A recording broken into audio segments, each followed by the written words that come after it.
Go. Good evening, Warband. Hope the audio is good for everyone. And well, it's certainly been a while, but I am here with Bandit, and we are here to talk about financial issues and investments in the coming hard times. Hopefully, we'll be able to get Ribby in later, but for now, I'm just going to bounce off Bandit for a bit because he says he's got quite a bit to go into here. So, Bandit, take it away. What do you got? Hey guys, hope everybody's doing well on this glorious Thursday. Um, I just figure everybody's all worried about inflation problems, and we can all see it in our pocketbooks and everything going on right now. So I figured it'd be a good time to at least alleviate some of the problems we're facing, and maybe with having ways of tackling the situation, so we're not as stressed out. We can think about this rationally. So, Yeah. so Where should we really begin? Let's say someone has like no investments, like maybe they're just fresh out of high school, or like they've just started to get themselves out of debt. They don't really have a lot of okay. investments, and they're looking for like where's a good place to spend my money versus just keeping it as cash, or is Well, cash better even? cash is not as good as commodities. So, for example, commodities are things that you need to survive on. So, if you know you need to buy stuff like food, water, everything like that, the best day to buy that stuff was yesterday, because with inflation, everything goes up, and you can also use it as a way of storing value. So, for example, like say a case of water at Costco costs $5 for like the 48 pack. We'll just use in a year, that same case of water might be $8 to $10. Now, if I bought that water and stored it at my house at $5, that hasn't changed anything. The value hasn't changed anything, but then I can go and sell that same case of water for $10. So I just doubled my money. Or I bought that case at $5, and now I can use that case and not have to worry about the extra $5, which I can allocate somewhere else. So in times of inflation, owning stuff that you need is very important. So instead of having like a, 3 months worth of like expenses for the house, you might want to start thinking about putting that into a couple shelves of food that you can store, because as you can all see in the shelves, things are not as plentiful as it used to be. I mean, a lot of stuff, like I go to the grocery store, there's only two pastas. It's lasagna and spaghetti. There's no penne, there's nothing. There's tons of tomato sauce, but there's no pasta anymore. So stuff like that is stuff to, you know, keep on the shelf. And you can always go to like discount grocery stores and buy it up in bulk. I mean, the boxes might be damaged, but who cares? It's freaking pasta. And, but cutting corners like this, you can apply those to stuff that you need, like gas. Like I can't control gas, and keeping gas in cans, it kind of it's a hazard for one, and two, it evaporates and everything else. So gas is kind of hard to keep a lot on hand at one time. So you're gonna have to eat the bullet on that. So any way you can save your money by buying stuff now, the better you're going to face in the future with inflation. Hmm. So my recommendations are, if you have a house or you're living with your parents and you don't have much money, start working on getting that income up. Start working on side hustles. Start working on bettering you, gaining more skills. Because if you can't buy stuff outright, you're going to have to work for stuff. You're going to have to, trade your expertise for stuff that you need. So when stuff gets really expensive, you want food, you're going to have to trade, work to get that food. Like if I have to, say my skill is cutting down trees, I might have to cut down trees for firewood for a farmer, and he might pay me in a half a steer for food. So it's stuff like that where you're going to have to move away from cash and actually trade for the physical commodities, where your skills are very important. So you think it's realistic to expect a barter system at some point down the line? in realistic terms, if nothing's on the shelf, like we're seeing right now, everything has to revert to barter system. Remember, a cash system at its core is just a more complicated version of a barter system. It's everything, all the systems build on each other. So you can't have a, fractional reserve currency system that we live in today, and yet having like, and then with all these commodities and stuff, and it's all complicated, but the simplest version of trading goods is a barter system. So when cash becomes impossible to get or it's too expensive to do stuff, everybody's going to revert to trading with barter system, which means banks are going to disappear and turn into pawn shops. So if you need stuff, you go to a pawn shop, or you need to, put stuff on consignment where you loan it to them and you promise to pay them before and they'll give you cash. Pawn shops are going to be coming big again. All right. Well, Well, on that note, commodities as currency, because in systems without cash, there's usually some sort of item that becomes a standard. For example, cigarettes. True, but Like back during like the pinwheel parties, happy fun time camps. I believe cigarettes were a very powerful commodity there. In fact, you were seen as someone who'd given up if you actually started smoking the cigarettes you had instead of using them mhm. as currency. but as a country, we're kind of leaning away from smoking on a general basis. I'm saying overall, not as many people smoke this generation as the previous generation. Like I would completely agree with you, 30 years ago, like 90s and even early 2000s, there was a lot of people smoking that there's enough people that you could trade cigarettes with. But today, I mean, what happens if no one can pay on the internet? So you might have to sell power so people can have access to the internet. That might be the commodity. Let's It, think. Selling power, unless you've got something like rechargeable batteries. mhm. But I'm just saying, like, you have to think out. No one really knows what the goods that are going to be traded until that comes up. You'll understand what demand is until people start demanding. So we have a generation of softies that has never had to deal with hard times or without the internet. So you can imagine like influencers that don't have access to a computer. What are they going to do to get that internet fix? Well, they can still have access to the computer, but without the online connection. Then, like, Yeah, that's where they're really boned. that's what I'm saying. Like you might be able to, you know, transfer power to them, like through solar panels or what. I'm just saying. So this is the kind of stuff you kind of have to think outside the box because you got to figure out what. Just like any barter system, it's I have to have something you want, and you have to have something that I want, and we have to deem it relatively the same value and trade that item and be okay with it. And it has to be scalable. So, like, if I, for example, if I have a gold coin that's worth, what is now to get a new suit, which would be like $1,200, and you want a burger, I mean, I'm not trading a $1,200 coin for a burger. That's going to cost me, even with inflation, say $40. There's no way I'm making that trade. So gold's not really scalable compared to silver, which I can give you, silver coin might be worth $40. I give you one silver coin, you give me the burger.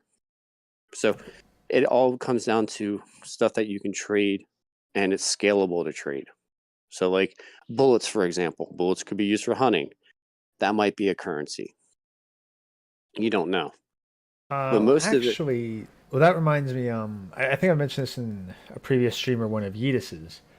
mhm, But there's one game called Caves of Kud, where water is actually used very much as a currency, in addition to a barter system, where that you trade your physical goods and then you make up the change with like clean water. that would make sense.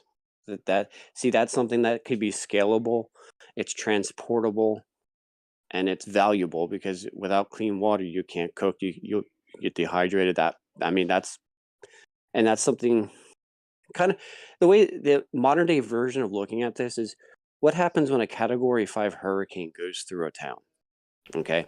Wipes out all the infrastructure, wipes out all the inventories of all the stores, okay?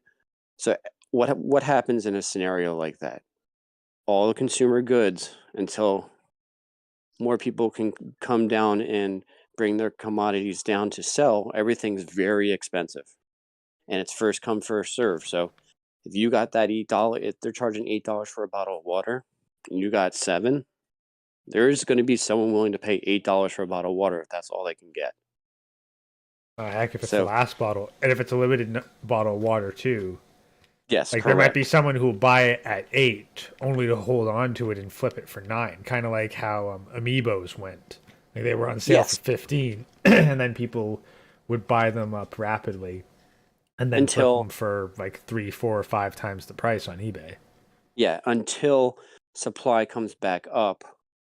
When people realize that I can sell a water bottle for $9, I'm going to go down to this war torn area and basically go down and sell water for $9. Now there's 10 people selling bottles for $9. The price goes down. Well, So that's just like supply and demand yeah, capitalism in a yeah. nutshell. But I'm saying like you have a limited time. Once people realize that they can, capitalize on a market, prices will kind of level out. Hand sanitizer, that was actually a really good way to look at it in a nutshell, because that got super expensive. A bunch of people Mhm. started buying it up, but then a whole bunch of people learned, hey, just some alcohol and aloe vera. Distilleries started producing hand Yep. sanitizer instead of liquor, and the price stabilized pretty fast. And then a whole bunch of people who bought a shit ton of supply thinking they were going to flip it and make a fortune ended up with a bunch of inventory they couldn't move. Correct. So the, the COVID is a great example of what kind of a system you're going to have to deal with. Now, like you're saying, if you're just starting out and like say you just graduated college or high school and you're looking at, oh my God, there's inflation. I don't have much in the bank. I'm just, service level where I have enough money to service my debt that I have, what my responsibilities are, but I don't really have a lot to put away with. Your best bet, and what a lot of people did back in the day, is everybody needs to get out of this mindset of being individualist. It's life is a team sport. When hard times come, it's everybody. It takes a village to build a person. It takes a village to raise a person. So, in order for for you to survive, you're going to have to look at your neighbors and say, what do you need? What can I do to help you? So you can build up favor. So when stuff goes down and they say, hey, this guy's helping me out. He looks like he's hungry. You know, Bobby over there helped me out, so I'm going to help him out with food, or maybe I'll have a lead for a job or something. So talking to your neighbors in your local communities is very important when times get rough. Yeah. Look, quick thing. Cool chickens. If you want to learn more about side hustle options, the previous stream, Strange Work for Strange Times on my channel, that goes deep into side hustles and alternate forms of income. It's not really the subject of today, but we might touch on it. Okay, So, but but more specifically, yeah, definitely an agreement that you want to get in contact with your local communities. mhm. But this And is where you need to like build the best community anybody has is their immediate family. So in an ideal situation, if you can tolerate your family members, move back into your a close knit community with your family, because if anybody's going to struggle with you, family and best friends are going to be the people that are going to struggle with you. They're going to try to build you up because you're going to try to build them up. It's one of those kind of things. So finding out whatever community that is, he'll help you out. And another thing you might think about is joining local clubs that are in your actual town. So like you might want to be part of the Rotary Club, because remember, these people are normally the people that run all the businesses in that town. They have information that they'll give out for free that you can go, oh, you know, the water distributor president came in and said he had problems getting inventory. Maybe I should, tell tell my family they should stock up on some water because water is going to be hard to get by. Like, information is so valuable. It's beyond belief and valuable. So the more connections you have and the more ways of monopolizing those connections, the better you're going to be. Kind of like you're a power broker in a sense. I know that water is going to be rare because, you know, they had a piping issue and they couldn't produce water, so water's going to go up. So I might as well buy some extra water now because it's only going to get more expensive. Or, hey, there's an extra shipment of, tuna came in and the tuna prices are going to drop. So maybe I should stockpile tuna. Like, little information like that can go bonkers, and you can also trade this information. You're like, hey, I know this. You give me like 20, give me like, I don't know, give me a loaf of bread, and I'll let you know where you can get tuna for dirt cheap. This is the kind of stuff that you can barter when stuff's hard to come by. Actually, that reminds me of another post-disaster game, the Metro series, because there's another what they use as currency there is actually bullets. Yeah, that's what I was saying before with bullets. But the problem with bullets are it's kind of like I need to know. Like, so say I have a lot of bullets. Okay, I'm not a person to mess with, but the more bullets I sell, the weaker my position becomes because then I'm known as an ammo pickup. So say, like, I mean, I'm trying to play devil's advocate here. So say for example, you have 100 bullets. Okay, that's all the bullets you have, and you're trading bullets, and you're down to your last 10 bullets. Okay, and everybody in town knows you have 10 bullets. You just became a very attractive target because this guy has 10 bullets left. If we bum rush him, there's 12 of us, there's only 10 bullets. 2 of us are definitely going to go in and take this guy out. So I see bullets as a good option, but the least, the more and more you trade bullets, the more bigger of a target you become. I see them more as like change, and bullets as a currency. They don't expire. True. They're much harder to damage than cigarettes. Mm-hmm. And just because you have the bullets doesn't necessarily mean that you have the gun for the bullets. Like, correct. Say you have like a 308 rifle. Mm-hmm. Like, maybe you have absolutely no use for 9mm ammo, and so you would just use your 9mm as like currency to trade. Correct. Meanwhile, keeping an eye out for the 308 rounds that you actually need for defense. Correct, but it's more of a perceived threat level. So, like, this guy knows you have 10 rounds. He might not know that you have, 308 rounds, but he knows that your bullets are left. So now you got to deal with this crap. You know what I mean? It's one of those. It's like, well, but that's the thing. In this kind of scenario, though, wouldn't you, without a police force, wouldn't you just be dealing with the constant threat of people wanting to take your stuff, regardless of how much ammo you have? Like, as soon as you start showing, hey, I have shit, there's going to be people who don't have shit that are going to want to take it from you, and they're not going to feel obligated to do it the less violent way, shall we say. It's personally, that's where your connections go in, and it's basically mutual assured destruction. You go after me, I go after you. So we might have an uneasy alliance in a sense, but you're helping me, I'm helping you. We have an uneasy alliance. You don't mess with me, I don't mess with you. We can talk, we can trade stuff. You're not going to ice that person unless they're going to, become a target. Like, they start saying crap or they start doing something stupid. That's when you would. But I'm saying one of those things, building your communal base and building up friends in high places where you can favor protection and stuff like that is invaluable. That's why I'm saying join the Rotary Club, join like your Italian club or whatever kind of clubs are in your area, a shooting club, whatever. The more connections you have, the more chances you are to bump into higher ranking people that you can do favors with, and then you can leverage that for protection if need be. Yeah, I'd say probably a shooting club would be a great investment. Like, first of all, you probably should secure a means of self-defense, but then the shooting club would probably be the best way to connect with like-minded people in your area, and those are going to Correct. be the people that you're going to like, maybe you won't like them all, but you need to know who these people are. And most of those clubs are invite only. So if you want to be part of the, you know, whatever X town, sports shooting club, normally it's a ask. You have to know somebody that's going to sponsor you to join that club. So normally, if you can get in, you're in a tightly knit group, and they normally police themselves too. So as long as you're not like a rebel rouser and going against what the club says for rules, you're pretty much golden.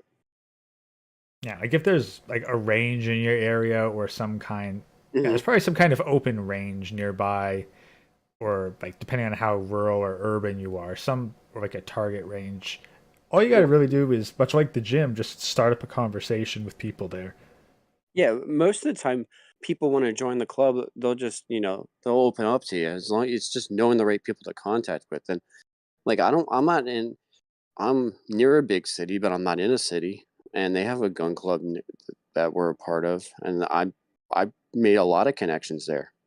A lot of good drinking buddies. A lot of that's where you kind of you know make your connections and try to help people out. Hey, man, this guy needs help. Fixing something at the house. You did that kind of favor. What goes around comes around, kind of stuff. So even in good times, you can do this kind of stuff. Well, that's the thing. I'm very much an advocate for on your weekends, especially, go out just downtown or whatever. Mhm. Go inside a shop. Like, just think of an excuse, maybe one cheap thing that you'd like to buy there, but really you're there to talk to the shopkeeper for a while. Yep, 100%. Because with anything, information's valuable. Even if this guy's shipment's coming late or he's got a double shipment he's got to get rid of. I mean, most ways people make money, there's only two real ways of making money.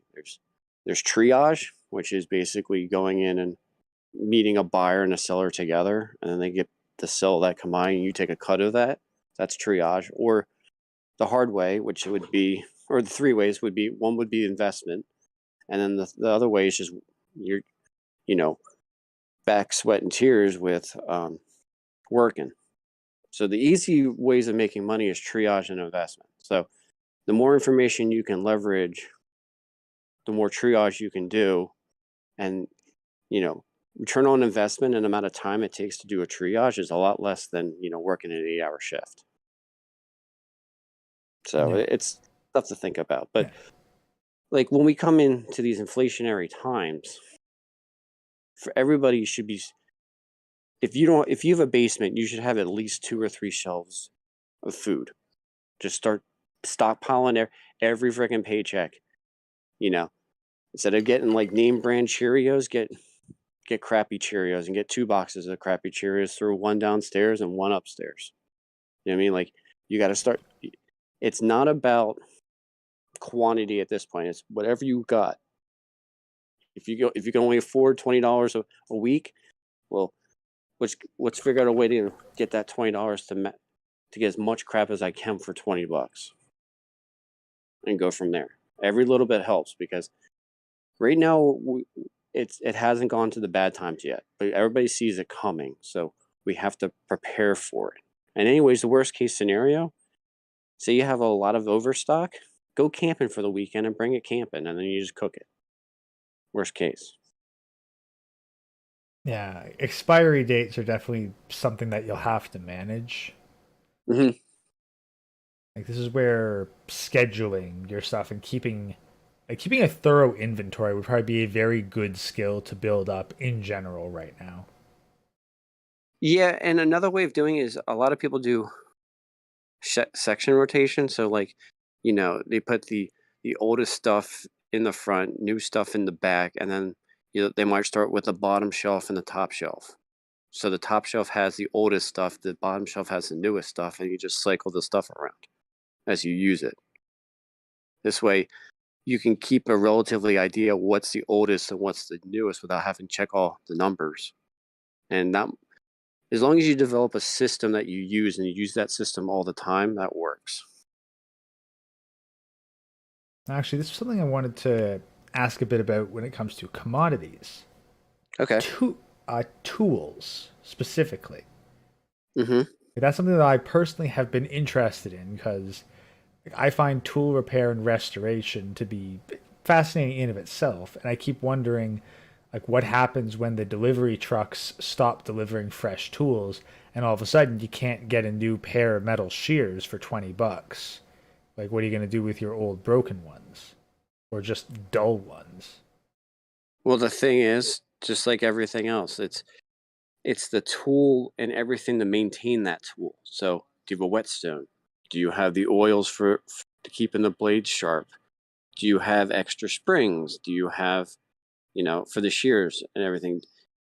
Do you have do you have a furnace, or do you know someone that has a furnace that if you have to rebuild the tool, can you build the tool? And if not, do I have a spare? So that's another way of looking at it. It's everything you have.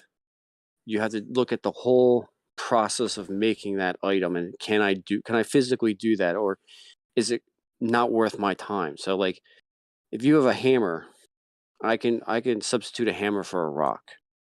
So really, my hammer breaks. Will it suck? Yes, but I can still hammer something in with a rock. I If don't I know, gotta dude. If you've ever use a tried to build a special, deck, if you ever tried to build oh, a I know, deck with a rock or pull a I nail know, with a rock, I think you'd change your mind pretty fast. oh, I know, but my point is like you might be able to way to substitute tools with the tools you have. So you might have like an impact nailer, and you might have an old school hammer. So you might impact hammer would take you, doing a deck wouldn't take that long. But if I had to go the old school way with a hammer, I mean I have a backup. So it's stuff like that, and a lot of stuff you can probably find a lot of this crap at yard sales. So like you don't even have to spend a lot of money. People are selling old tools for dirt cheap because they just don't know what they have, or a family member dies and has all these saws and stuff that they don't need anymore. They're just trying to get rid of it. And 9 times out of 10, anything that's old is built 5,000 times better than anything that they made today. Like you can have a hammer from like the 60s, and it's probably the best hammer you would ever have, and then you get a modern day hammer and you swing it twice and the head snaps off. Yeah, actually, well, the other thing, tools in particular, especially power tools, they tend Hmm. to be like both stolen and pawned quite a bit. So it might be a good Correct. idea to check your local pawn shop and Hmm. see like what kind of tools are on sale there, because there's going to be basically like three kinds. Either someone was desperate and needed to sell, it's stolen and was flipped for drug money, or it's broken. And in Correct. which case, if you know how to repair those kinds of tools, you can probably make, at the very least, you can make decent money, if not create some good value out of Yep. those kinds of tools. And that's where I get to triage. What you're doing is you're creating value, and you're monetizing that value. You're taking a good, fixing it up, and then reselling it. That's another version of triage. So, like, whatever you try to do with all this stuff, you got to find your own niche, and go with the niche. I mean, everybody's pinching for cash right now. So, like, another thing that I used to do is when I went to like the meat plate, like specialty stores, like the places that sell meat, but on bulk, I might be like $400 in meat. I don't need $400 in meat. I can go with two or three families. We can divvy up $400 worth of meat and still come up with a crap ton of meat because we're buying economics of scale. We're buying the bulk load at a cheaper price. So that's other things to think about too. Like when you have friends and family, and you have the freezer space, and you're like, okay, I want to buy a steer. Well, a steer is going to be like $1,600, but it's going to have enough food for 12 people for probably about half a year. So what are we going to do? Okay, well, you know what?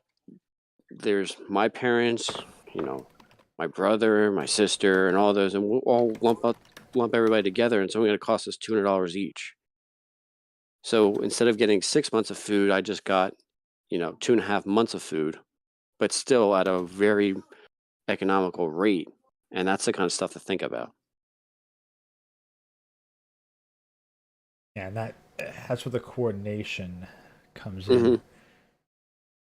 Now, this is where it gets sort of interesting because we don't really know how bad these shit hit the fan sorts of scenarios are. Because it's one thing if supplies stop being delivered. Like, I see the first real problem to happen is the supply lines to get strained to an extreme point where you might only get like gas stations being refueled once a week, if at all, and there's no guarantees. Yes. So what I like to do, and I really think a lot of people need to, get their head out of their asses and actually study history for what it is. So when was the last time we had gasoline nightmares? It was during the Carter years. So what happened in the Carter years? They took your license plate and said, okay, the first number evens. You can get gas on, Mondays and Saturdays, and then odd people can get it on Thursdays and and we'll call it Saturday. Okay. So what happens if you run out of gas? Same thing with another. You would have to barter with somebody for a tank of gas or ability to use their car. Or you can look at during World War II when they had. I mean, I had conversations with my grandparents about this all the time. With during World War II, you could talking about stamps for food, where you can only get depending on how many people were in your family, you might only get a pound of sugar for every 2 people per week, and you'd have to make that sugar last, or you'd have to make okay, you have an important job that's for the war effort. You have X gas tokens or gas coupons, and then you could trade those gas coupons for stuff that you need, depending on how big your family is. So sometimes it benefited you to have a bigger family because you had more coupons to trade. So, and then a lot of kids back in the day, they would go to people's houses and you know find the copper or every raw materials, send it to the yard, and get it get their money for it, even though it was a little bit. Every little bit helped. I mean, kids were as young as like 5 or 6 were going with wheelbarrow with their little like robin carts, bringing metal to junkyards to change it for cash so they could survive. Or they would go to school, do paperboy in the morning, wake up at like 4, paperboy till from 4 to 6, go to school, and then go to work, and then work at the paper mill, for example. And then when they were done with the paper mill, they would come home at 8 o'clock at night, and then they would do homework and then go to bed at 10, and then have to repeat the whole process all over again. Hmm. So when you don't have the ability to have resources, the only way you can really make up for it is work. It's Well, working connections. That's the only thing you can leverage at that point. So no. during that's what people did during World War II, and during the Carter years, people would wait in line for gas, and then sometimes you wouldn't be able to get gas. So everybody's always freaking out once your car hit below a half a tank of gas. You better fill in that car up because you don't know if you're going to be able to get gas for the next couple of weeks, depending on if the gas station is near you or ran out of gas or not. Well, in those scenarios, particularly, like I'd see. Okay, well, like we've seen what happens when people freak out about fuel prices. Hmm. They'll go with fucking plastic shopping bags to put their gas in. Which is ridiculous. Yeah, But beyond that, stupid, but they do that. They'll go with a plastic bloody shopping bag, like fill that up with gasoline, and then of course it leaks out, so it's all wasted anyway. But I can absolutely see that happening. Like, say everyone gets, shit, let's say 20 liters of gas. Like that's token, or Yeah. I guess like 5 gallons for the Yeah, which is Americans. about 20 liters. I mean, you're not far off. Yeah, so yeah, I've had to deal with so much American and Canadian stuff. I've Yeah. started to learn the conversion rates. But Yeah, yeah, it's so let's say it's yeah, so you get 5 gallons of gas per week. Like that's your quota. Everyone is mhm. going to make sure, regardless of what fits in their tank, that they get 5 gallons of gas with the idea that they will trade it afterwards. Well, it depends. If you a lot of things, just like in modern day economics, if there's not enough resources for a said item, we normally couponize it. So, for example, like there's not enough a lot of gold, so a lot of people buy gold certificates, which is the promise of having gold. Basically, it's like a gold check in a sense, and that's basically what coupons are. It's a stored value of gas that you can redeem when you need to redeem it. So I don't think they're gonna do it where you can get gas. I think it's gonna be like what they did in World War II, where everybody's gonna be given a book every month, and you're gonna have, depending on your family size, how important your job is, a lot of different factors. You're gonna say, okay, you're gonna be given, you know, this amount equivalent of produce you can buy during the week, this equivalent amount of gas, this kind of for flour, this kind of for water, and then you're going to have to trade those goods. If you want, say you wanted a blueberry pie, you ran out of sugar, you're going to have to trade to get that extra sugar if you want that blueberry pie. Yeah. Well, I'm thinking like gold certificates. That's basically what currency ideally is. It's It's a promissory before note. like before we got off the gold standard, like currency was just a gold certificate, effectively. Yeah, well, I mean, in a sense, banks, proto banks were basically like, if you want to go through the history of banks, you have the Templars during the Dark Ages, and then what they would do is, if you're traveling and you don't want to get murdered with having a ton of gold in your cart, what you would do is you go to a Templar place, you exchange your gold, they would give you a note, and they would write it in code, and then you would basically go to every town had one. You go to the town's Templar place, you take that certificate, they would decipher the code and then give you the gold that they had on stock. So that's how people transported goods. They just drop it off at one bank, and but the problem is the thirst for gold was so much that they couldn't cover it, and the banks this is where the greed comes in. The banks realize, okay, I don't need to keep all this gold on stock. I don't actually need to, because not everybody's demanding this gold, so I can just say that I have the gold and trade out their certificates for promissory notes that I'll pay you in gold in the future, and then use that as leverage. And that's basically how we got the fractional reserve currency that we have today. Yeah, Without and going, that's honestly it's a whole nightmare discussion on its own. yeah, but I'm just saying that that's banking history in a couple sentences. I know we could talk about that for an hour if you really Yeah. wanted to, Yeah, well, but honestly, that's probably a discussion for another stream to I'm, get into, like the whole history of banking. hmm but if you start going in and realizing, okay, I have extra money, I have, you know, everybody says before you're supposed to have 3 months of bills saved up, and then I would up it to a year. So say you have enough food for a year, you have enough expenses for your house for a year. What do I do with extra money?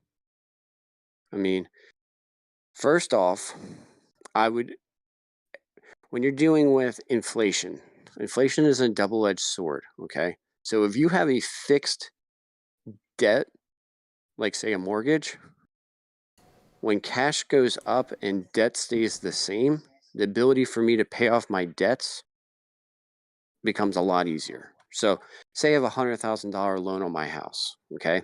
And I'm making easy numbers, $50,000 a year, okay?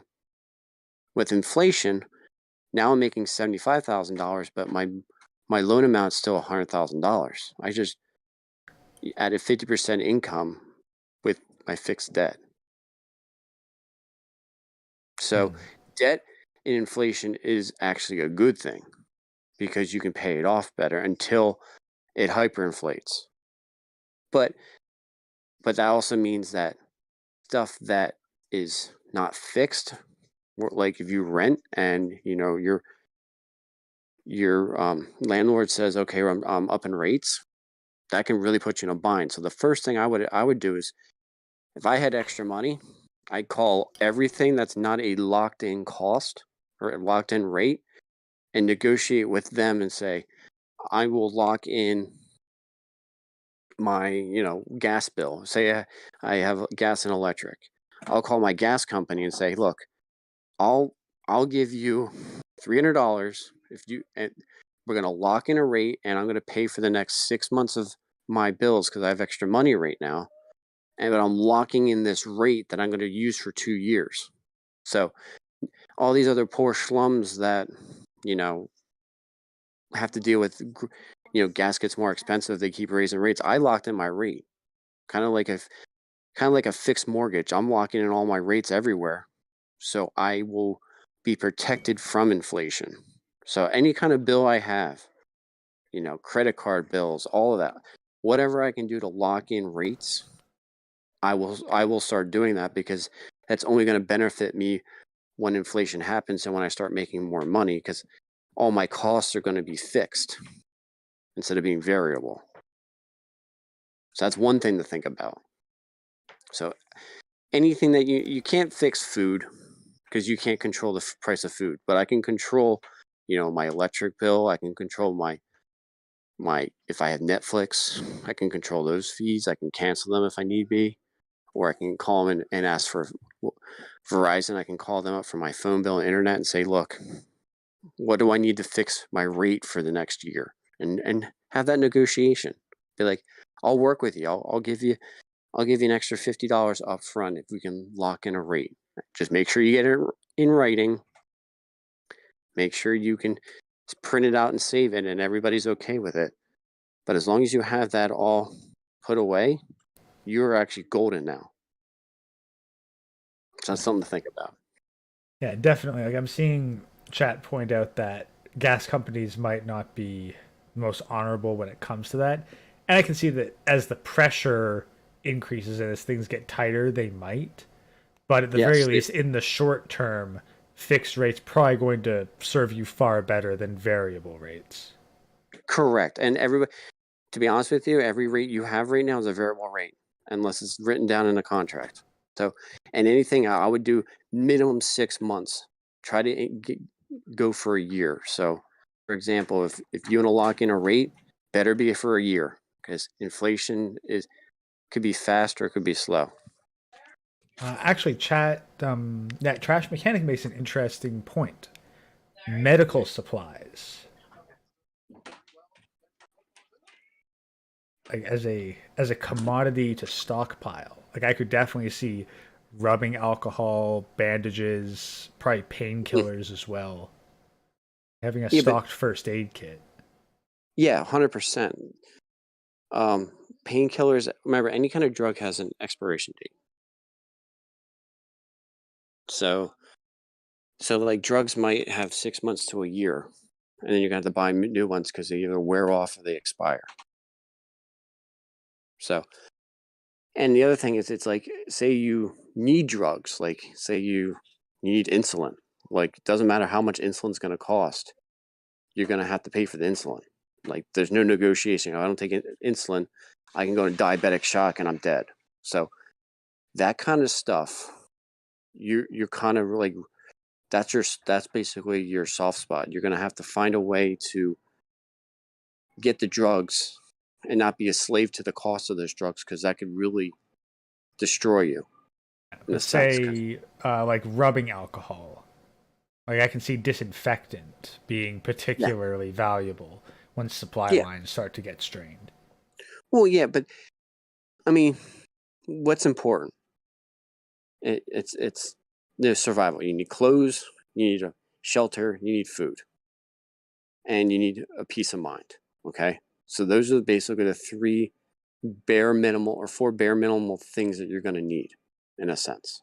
I mean, there's more to that, but bare minimum: I need clothes, I need food, and I need a good head on my shoulders, or my personal health is going to go down the tubes.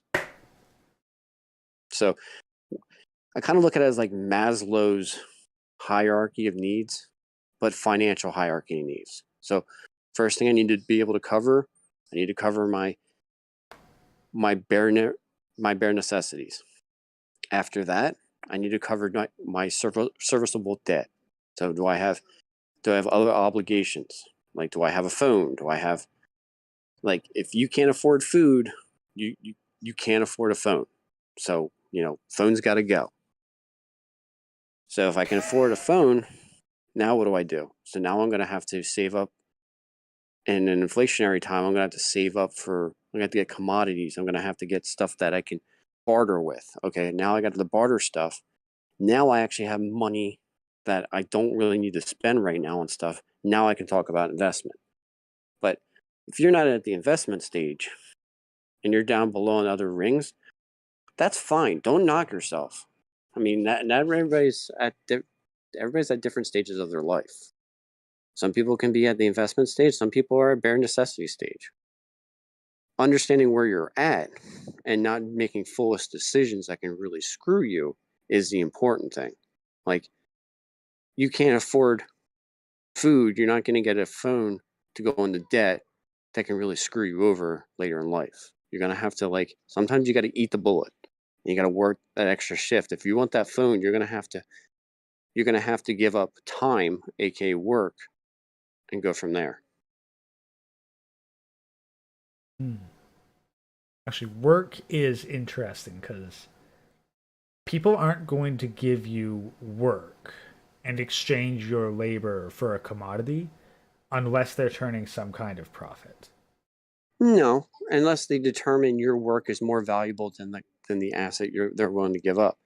For example, if I'm a farmer, okay, and I have 50 bushels of corn, okay, my corn goes bad. It's worthless to me if it spoils. I can't make anything of it. Now, if you can go in my yard and fix my fence so no one's going to rob me of my corn, I will pay you in corn, because I might not want to do it that work, because I have my valuable time is harvesting corn. That's my job function. I can't afford to fix my fence because I don't have the time in the day. So I'll pay you to fix the fence, and I'll pay you in corn. So value is basically, it's not as straight cut and dry as people think it is. It's nuanced. What I perceive as valuable, you might not perceive as valuable. Well, and situations matter as well. Like, a great analogy Yes. I heard was a hamburger. Like, maybe you'd only pay $5 for a hamburger. Like, say you're just in the middle of a downtown city and there's a whole bunch of burger joints and there's someone selling a street meat. Like, you can get a burger or a hot dog or whatever for $5 there, easy peasy. Someone shows up and offers you a $20 hamburger. You're going to go, well, this better be the best damn hamburger I've ever had. Otherwise, I'll just get a $5 one. Well, and the other thing is, But then, that place that's selling the $20 hamburger is going to go out of business, because no one in their right mind is going to spend $20 for a burger if you're worried about food for the next day. yeah. Well, no, but this is where the other part of the metaphor comes in. But then, say you're on a plane and you're stuck there for the next 18 hours, and that's the only way to get a burger is the $20 hamburger. Yeah, I see what you're getting at. Yep. 100%. Yeah, you would, in that scenario, you would 100% buy the burger if you're hungry, because that's the only option you have. And that's a great metaphor to explain inflation too. You're buying goods that you really don't want to spend the money on, but you don't have a choice. If you want the burger, you're spending $20. So you have two options. You either buy the parts of a burger and make your own damn burger, go without the burger, or spend the $20 for the burger. Or I guess the last option would be extort the burger and, rob somebody for the burger if you're really that hungry. And the thing is, that's what, again, that reemphasizes how important it is to get established in your community. And this is why I'd say, go out and talk with shopkeepers. Even if you don't get any information, just having your face known at your local hardware store, your pawn shop, like just so that like you're out and about, people recognize you and they have a positive memory associated with interacting with you, Hmm. that'll go a long way because it's That's going to be the fresh faces who don't interact with a lot of people. Those will be the ones who cause the most problems and are most likely to be removed. See, I agree with you that, but I don't view that as a useful time of my time, like value of time. That's why I'm saying if you join organizations that represent the town's community, like the Rotary Club, for example, I know all the business owners of that Rotary Club on a personal level, and I have introduced them every single meeting, and I don't have to go through the town.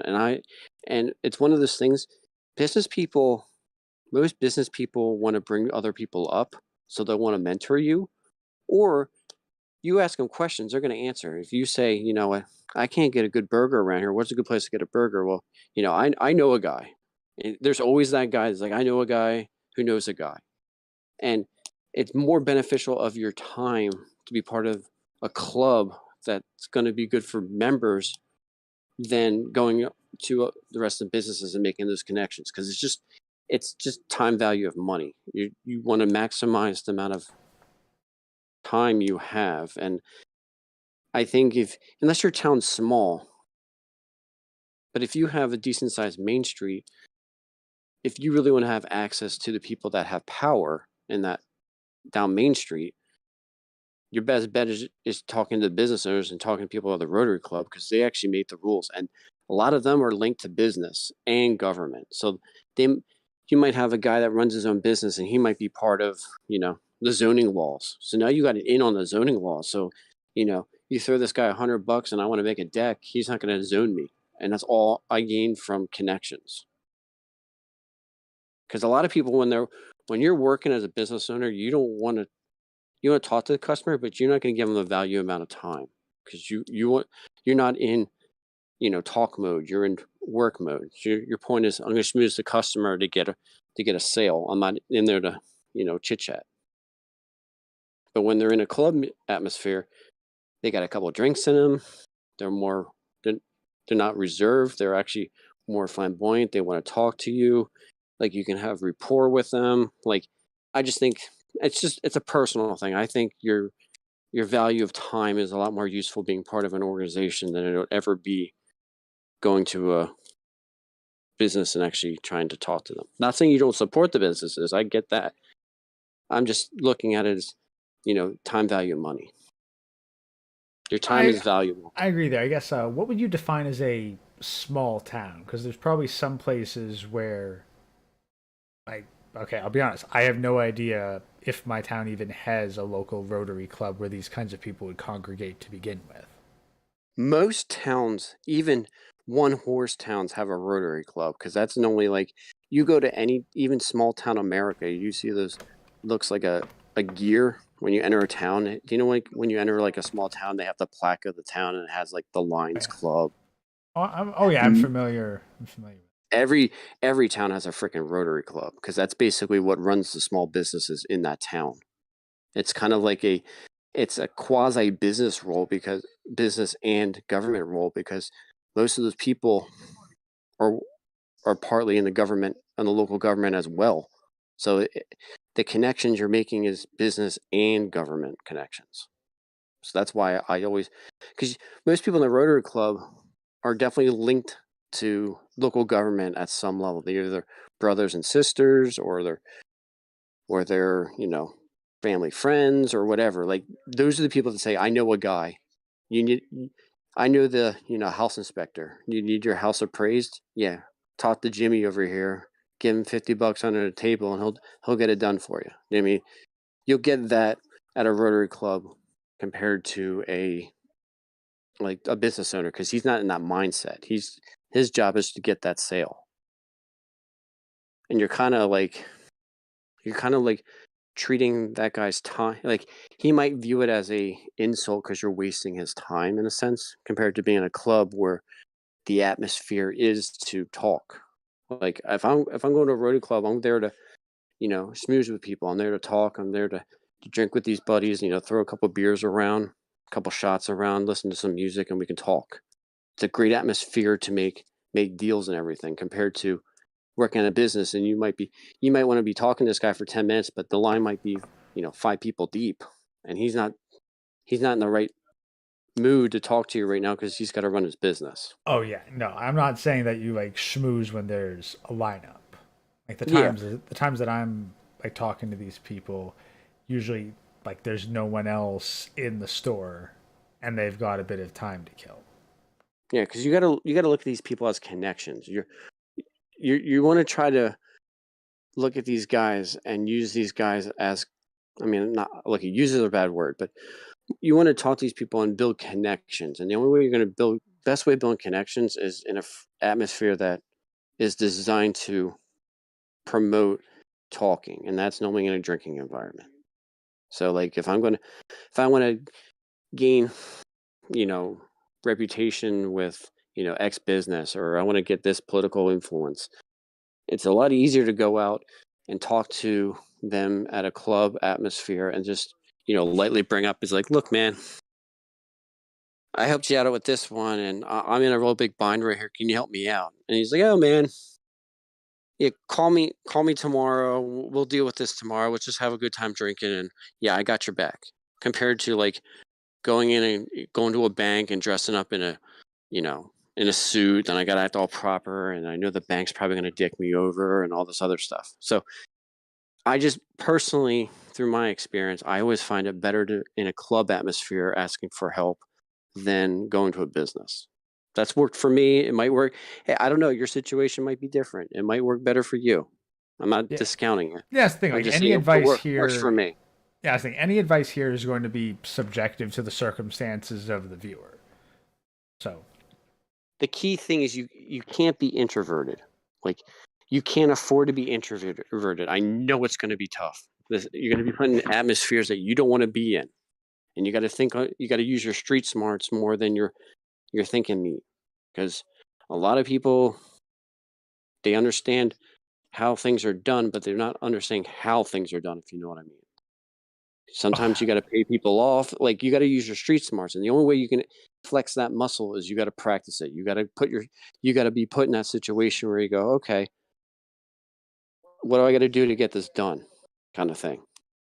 So you scratch my back, I scratch your back, kind of thing. Or I'm not saying do stuff illegally. I'm just saying there, without stretching that, street smart stuff.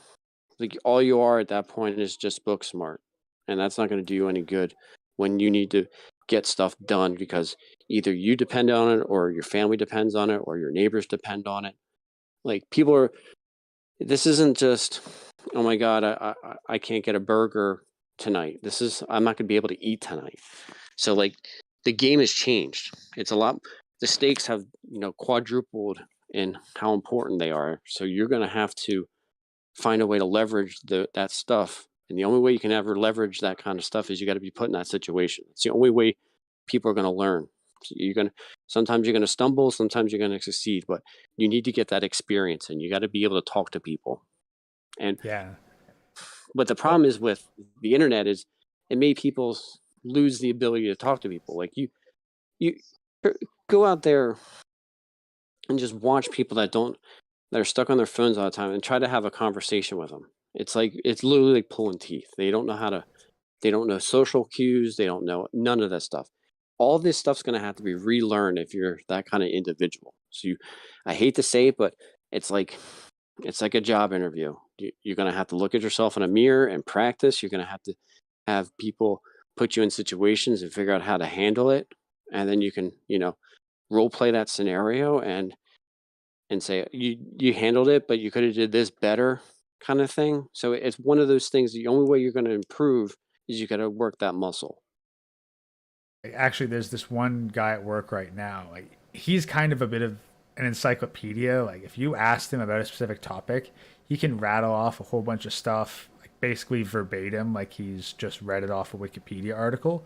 But Hmm. by God, this guy is so clueless when it comes to social cues or what's appropriate to talk about in a situation. And he's basically hated by everyone else on the site, but he It still sounds like does. autism to me. I mean, Honestly, that's yeah, like that's honestly where I'm kind of think it is. Like that's straight both, up autism. yeah, But the other guys like they'll think like, oh, he's just stupid. He's just trying. I'm like, nah. Like looking at him, talking with him, listening to him, it really does seem like he's just very much on the spectrum. yeah, but that's one of those things. Like even if you are on the spectrum, you can still improve your ability to talk and handle in situations. Now, are you going to be like the best at it? Hell no. But can you improve? Of course. So maybe the awkward scale, you were a 10 before, maybe you knock it down to like, a 7.5. Maybe that 7.5 got you a deal.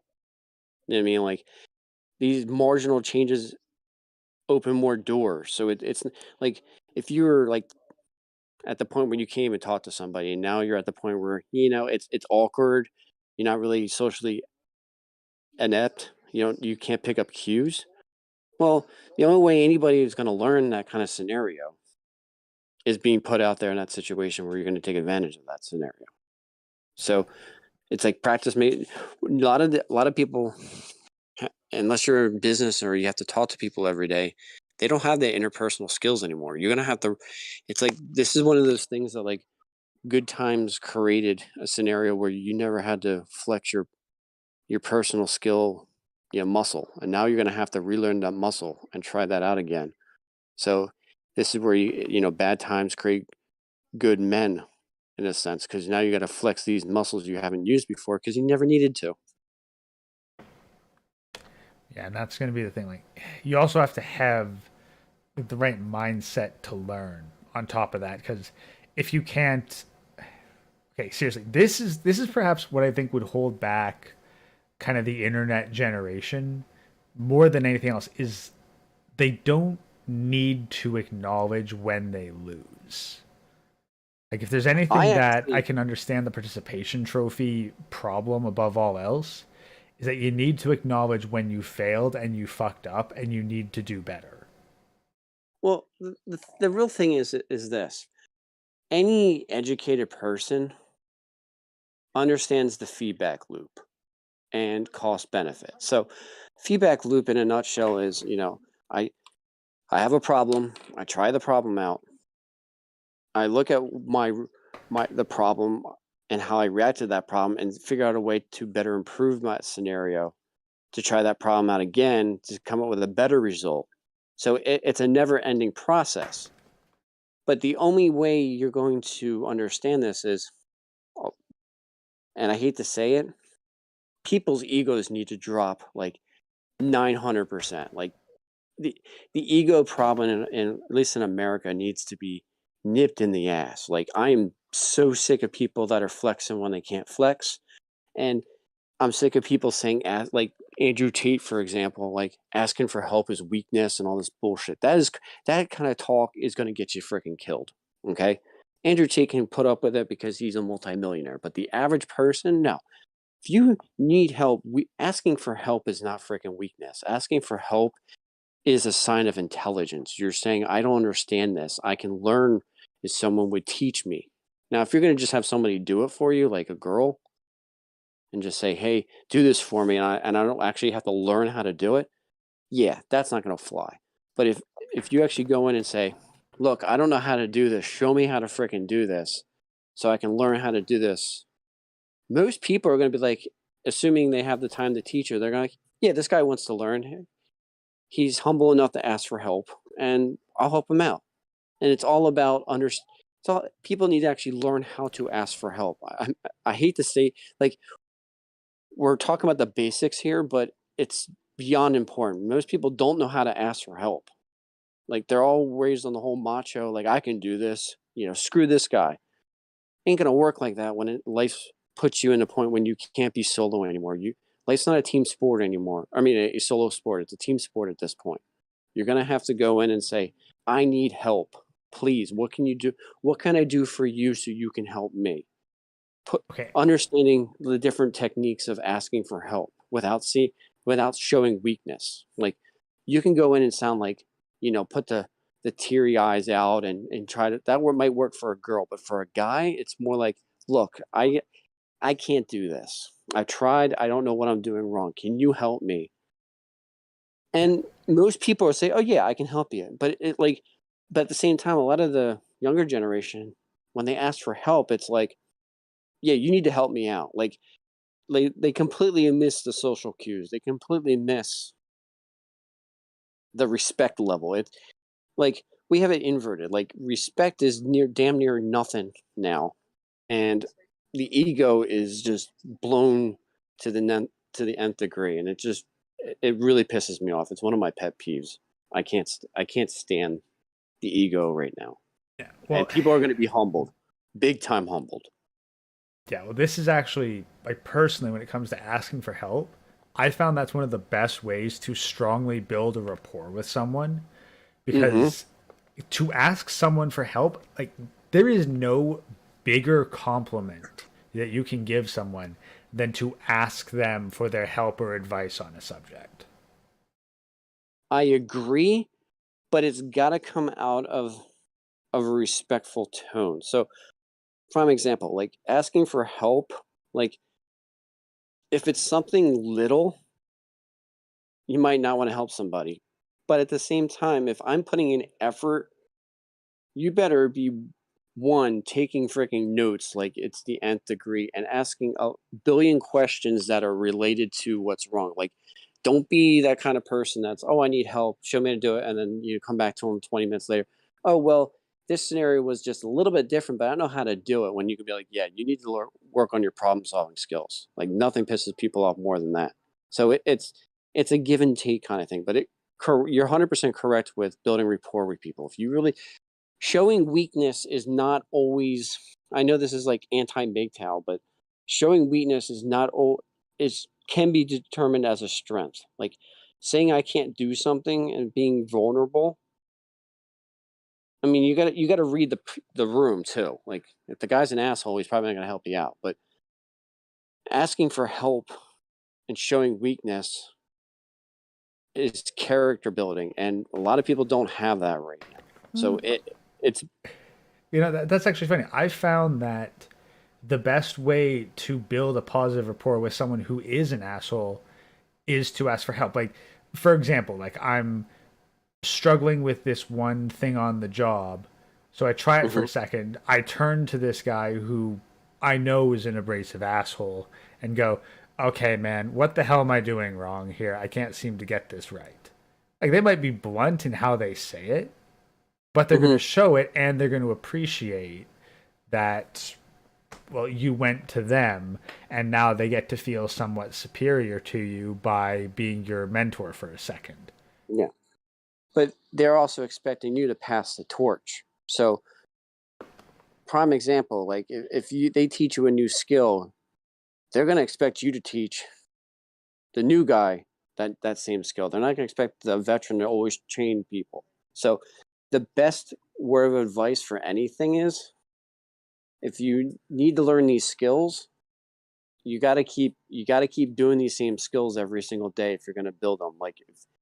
Like growing a garden isn't something that you can just learn on the fly. You have different scenarios you got to plan for. Like you got to take, you got to go from being, hyper focused on a couple key skills, and you got to start being more of a jack of all trades, where you can trade these skills for things that you need. Like if you're hyper focused on one thing, like okay, I'm great at playing guitar. That's not going to do me any freaking good when times are bad. I mean, I might throw a quarter at you for playing a song, but you're not you're not those people are not going to survive a collapse.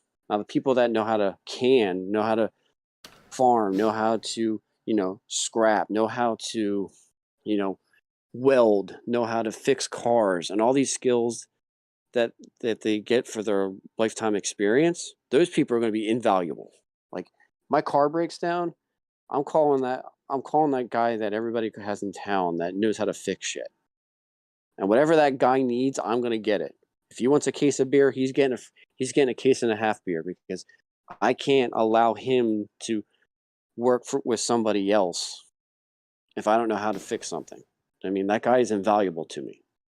So he's going to be compensated beyond what he normally should be compensated for. He wants a case of Miller Lite. Well, he's getting Miller High Life. Do you know what I mean? Like that, and Well, that no, kind of stuff goes a like long way. I've got exactly that scenario right now. Like my car's currently got issues, and so like I bring it up at work just for small talk. One of the guys like not only tells me how I can get the parts I need at like a 30% discount with fast delivery, but he also says that he'll install it and isn't asking for anything. So you bet your ass asked around to find out what his favorite bottle of liquor is. Yeah, and the thing is, you gave him his favorite liquor without him asking for it. You're on the top of his list. You just made his freaking day, and he knows for a fact. Guess what? If this guy needs help again, he did me a freaking solid. I'm gonna help him out again. Compared to someone that's been burnt, that you promised him a case of beer and you said, "Now you did a shitty job. You're not getting a case of beer." You're never gonna be working with that guy ever again. And that guy, if you need his expertise, that that ship has sailed. There's no way he's going to compensate you. Oh, yeah, honestly, like, if you ever make an agreement for that, like, hey, you do this and I'll get you the case of beer, honor your damn end of the agreement, even if they do a poor job, because then the quality of 100%. their work determines whether or not you have future work with them. Yes, But correct. you honor the agreement that you made because you do not want that shitty reputation as being a Yeah. fucking miser or shyster. Well, that's the key thing that I guess we can talk about next. Reputation is damn near everything. If you have a reputation, good or bad, you got to keep that reputation up. So if you're known as, the scrapper, no one's going to mess with you until you've proven that you're not a scrapper anymore. Then you're going to get messed with. If you promise to do something, especially as a guy, this should be common knowledge at this point, but I'll just say it anyways. If you promise to do something, your word is your bond. That this isn't the part of this isn't where like, oh, I don't feel like doing it anymore. Like that ship has sailed. If you promise to do something, you're moving freaking mountains to make sure that your commitments are, especially if someone's going in and not asking for money or compensation, they're just doing it because they're your friend. You're not dicking that person over, especially when hard times come, because every asset you have, every friend that you have, you better be damn well that you are going to honor your commitments because you can't afford to start making enemies. You can't. You just you start going down that road, you're just going to be known as the person that's difficult. And once you have the reputation of you're just the difficult person, you're done. It's over. You just offed yourself. Like, I think it was Machiavelli that kind of put it best. Like, men will more quickly forgive an injury to themselves than to their property or women. So, like, you're honestly better off getting into a fist fight with a dude than you are screwing them over. 100%. It's People can take a lot of shit, but you start attacking your character because that's all you technically have at this point. When you strip away anybody's, appearance, status, all that stuff, what are you left with at the end of the day? Your freaking character. If your character's gone, you are nothing. This is where Like, the old school stuff comes back in. Like character is 100% everything.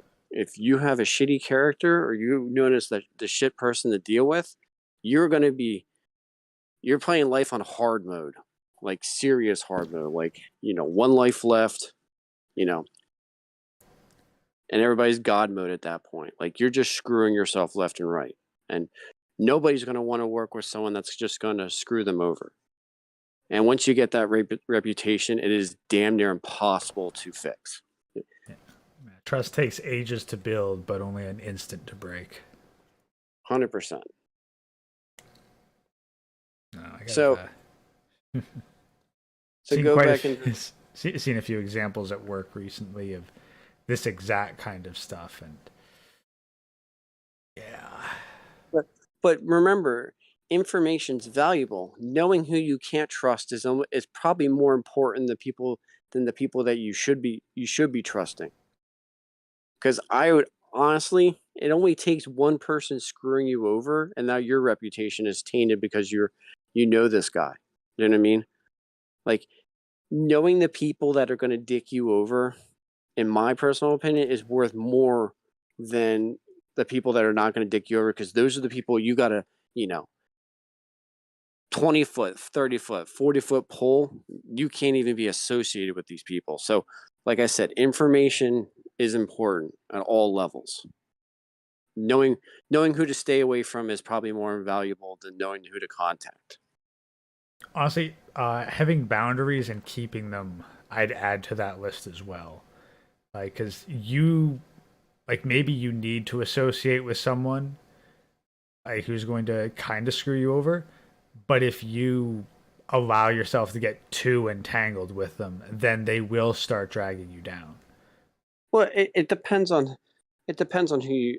I mean, when things get very clicky, it depends on the click. Like, if you hanging out with the one person that dicks everybody over, just you hanging out with that person, your reputation is not tarnished, because I can't trust your character now because you're basically associated with shitty friends. Well, So here, let me just yeah, give a brief example from my work, for example.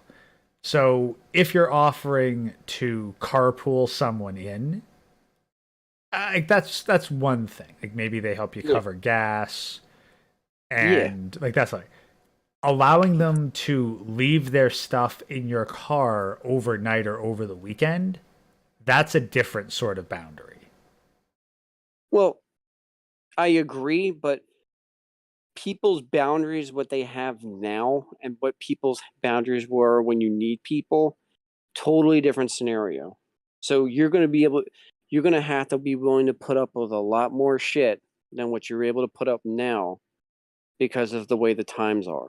So, like, for example, in your scenario, people leave shit in your car, even though it might any other time in your past you would be chewing that person a new asshole. Because you need this person, even that boundary, you're gonna have to say, "I'm gonna have to eat the bullet on this one and have to clean the car up," and maybe just have a conversation with them like, "Please don't do that again." No, no, Make no. some That's not what I. That's not the kind of thing. Like I'm not talking about like garbage in the car. I'm talking about them leaving valuables in your car with the like, oh hey, I trust you, because then you might get a call over the weekend going like, you better have my shit in your car. Like you better not have Oh, fucking yeah, stolen it, you asshole. yeah, Like, exactly. You I need to plan 6 moves ahead and say, "This is potentially gonna be a" excuse me, "a problem, and I'm gonna take this problem out, and you're gonna take your shit with you." I get that, yes. 100 yeah, I agree with you on that.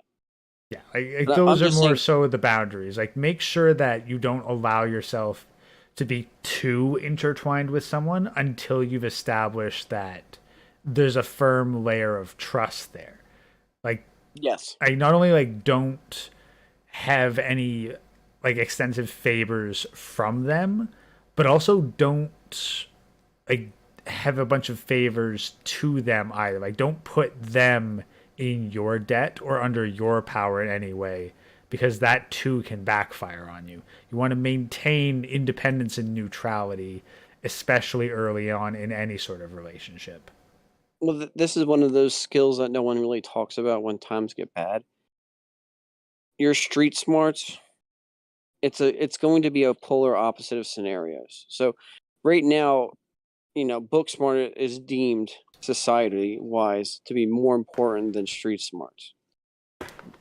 When times get bad, no one cares how freaking smart you are to a degree. Like if you're freaking Einstein and the next person next to you is someone that's from the Ivy Leagues, but the person from the Ivy Leagues is, leaps and bounds more street smart than the other person, the Ivy League person gets it hands down. Like street smarts value skyrockets when times get bad.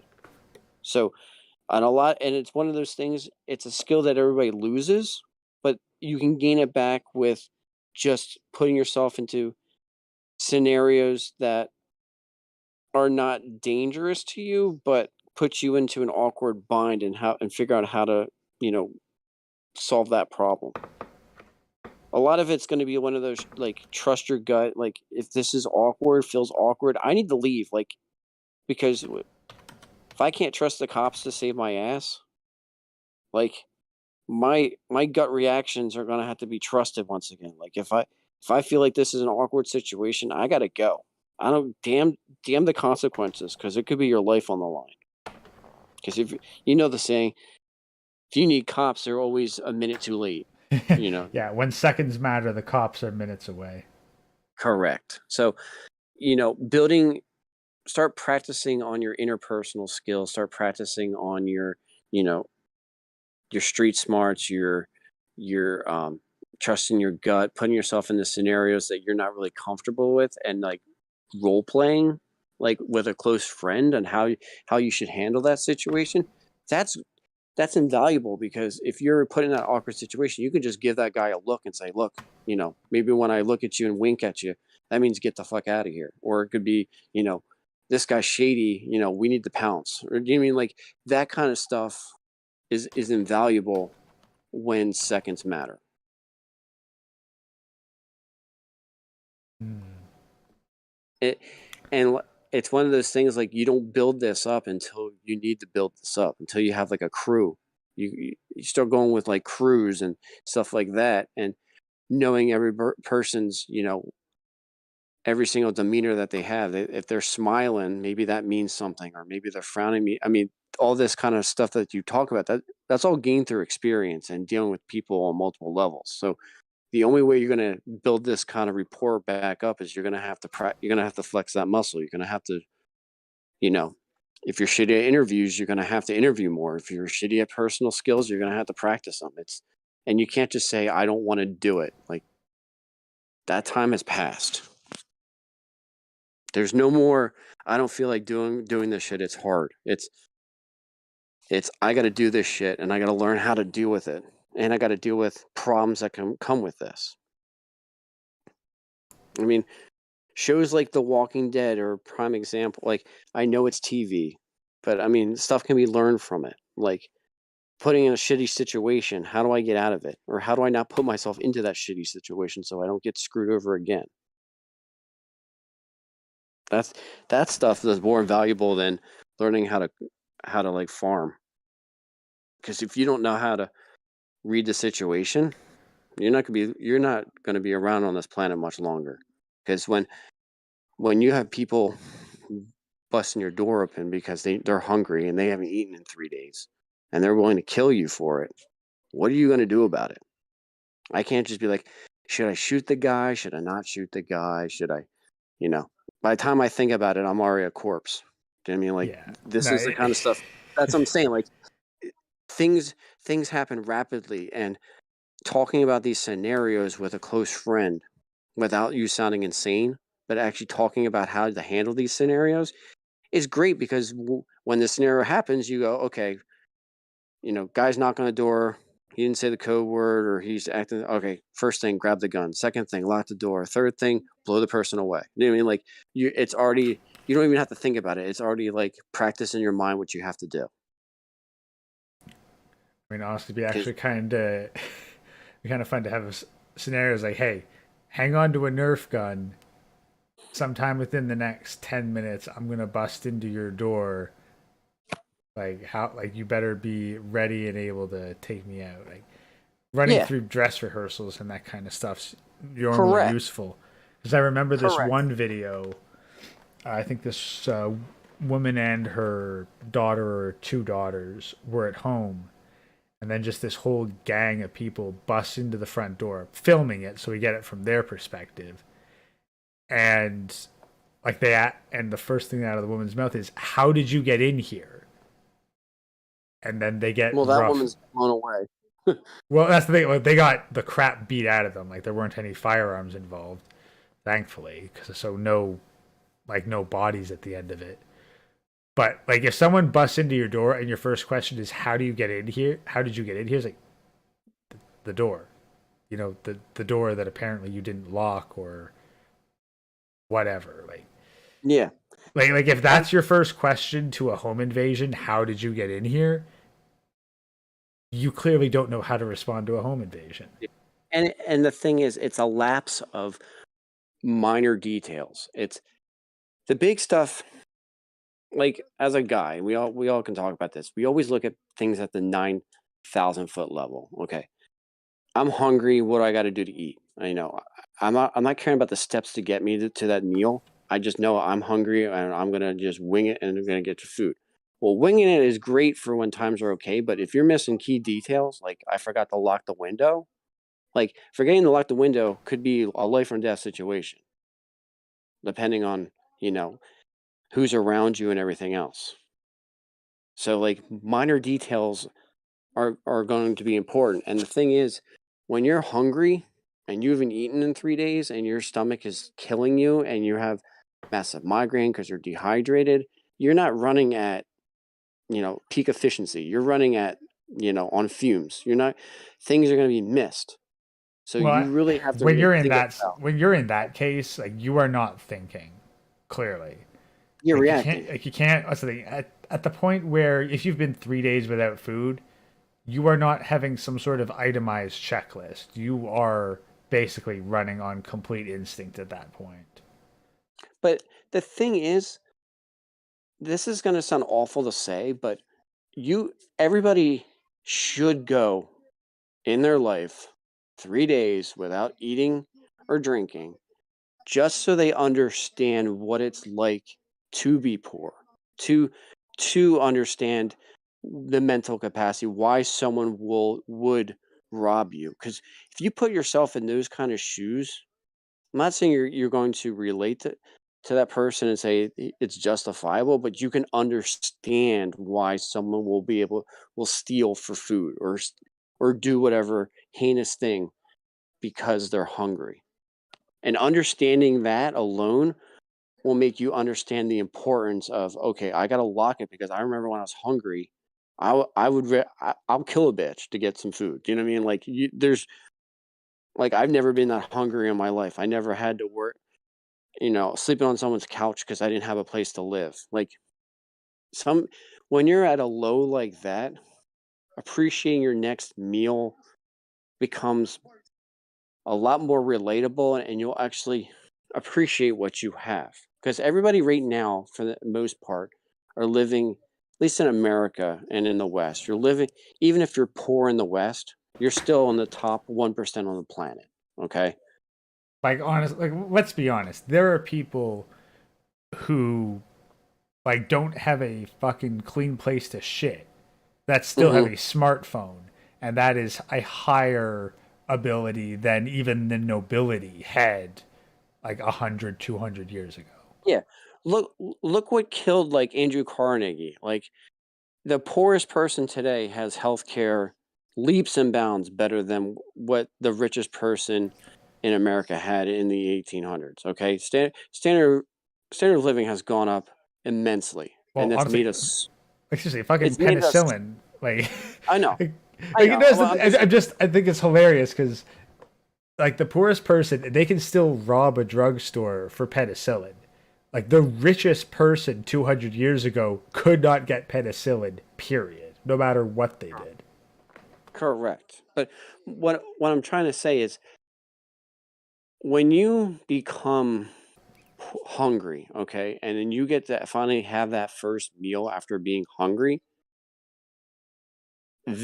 your life changes because you are actually going to appreciate every freaking meal you've had because you will remember when you were hungry. And this is what I'm talking about.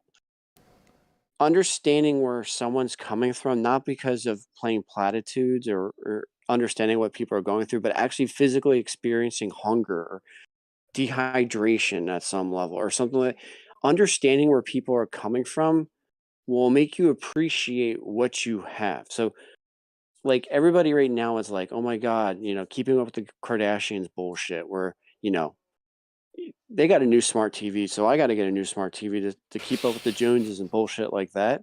That's all immaterial. Like if you I'm serious. Assuming you don't have a health risk, go a day without eating and understand and let your stomach actually hurt. And then go have a burger or have whatever your favorite food in the planet and go eat that And that feeling right there, every single meal after that, you'll appreciate whatever it is. If you hate Brussels sprouts, you'll love Brussels sprouts because you remember when you were hungry and you couldn't eat something that you really wanted to, and you're starving, and now I had Brussels sprouts, and even I'll suck up Brussels sprouts because I remember when I was hungry. This whole elitist thing with even with the common person where they feel like, I haven't had a hard time, so I haven't experienced hunger. This is important just on a general level because you're not going to be able to appreciate a lot of creature comforts you have now when shit hits the fan. You're going to have to suffer. And people aren't prepared to understand what suffering is. They think getting a migraine is suffering. All right. Going without food for a couple of days, that's suffering. Waking up with a piercing headache because you haven't drank anything in 2 days and you're dehydrated and willing to pass out, and then having to scrounge up to get food. Your next meal after that, I don't care what it is, it could be the shittiest food ever. You're going to appreciate what you have. And to be honest with you, a lot of people lost that aspect of humanity to a degree. And the only way you're going to ever fix that is you have to experience it.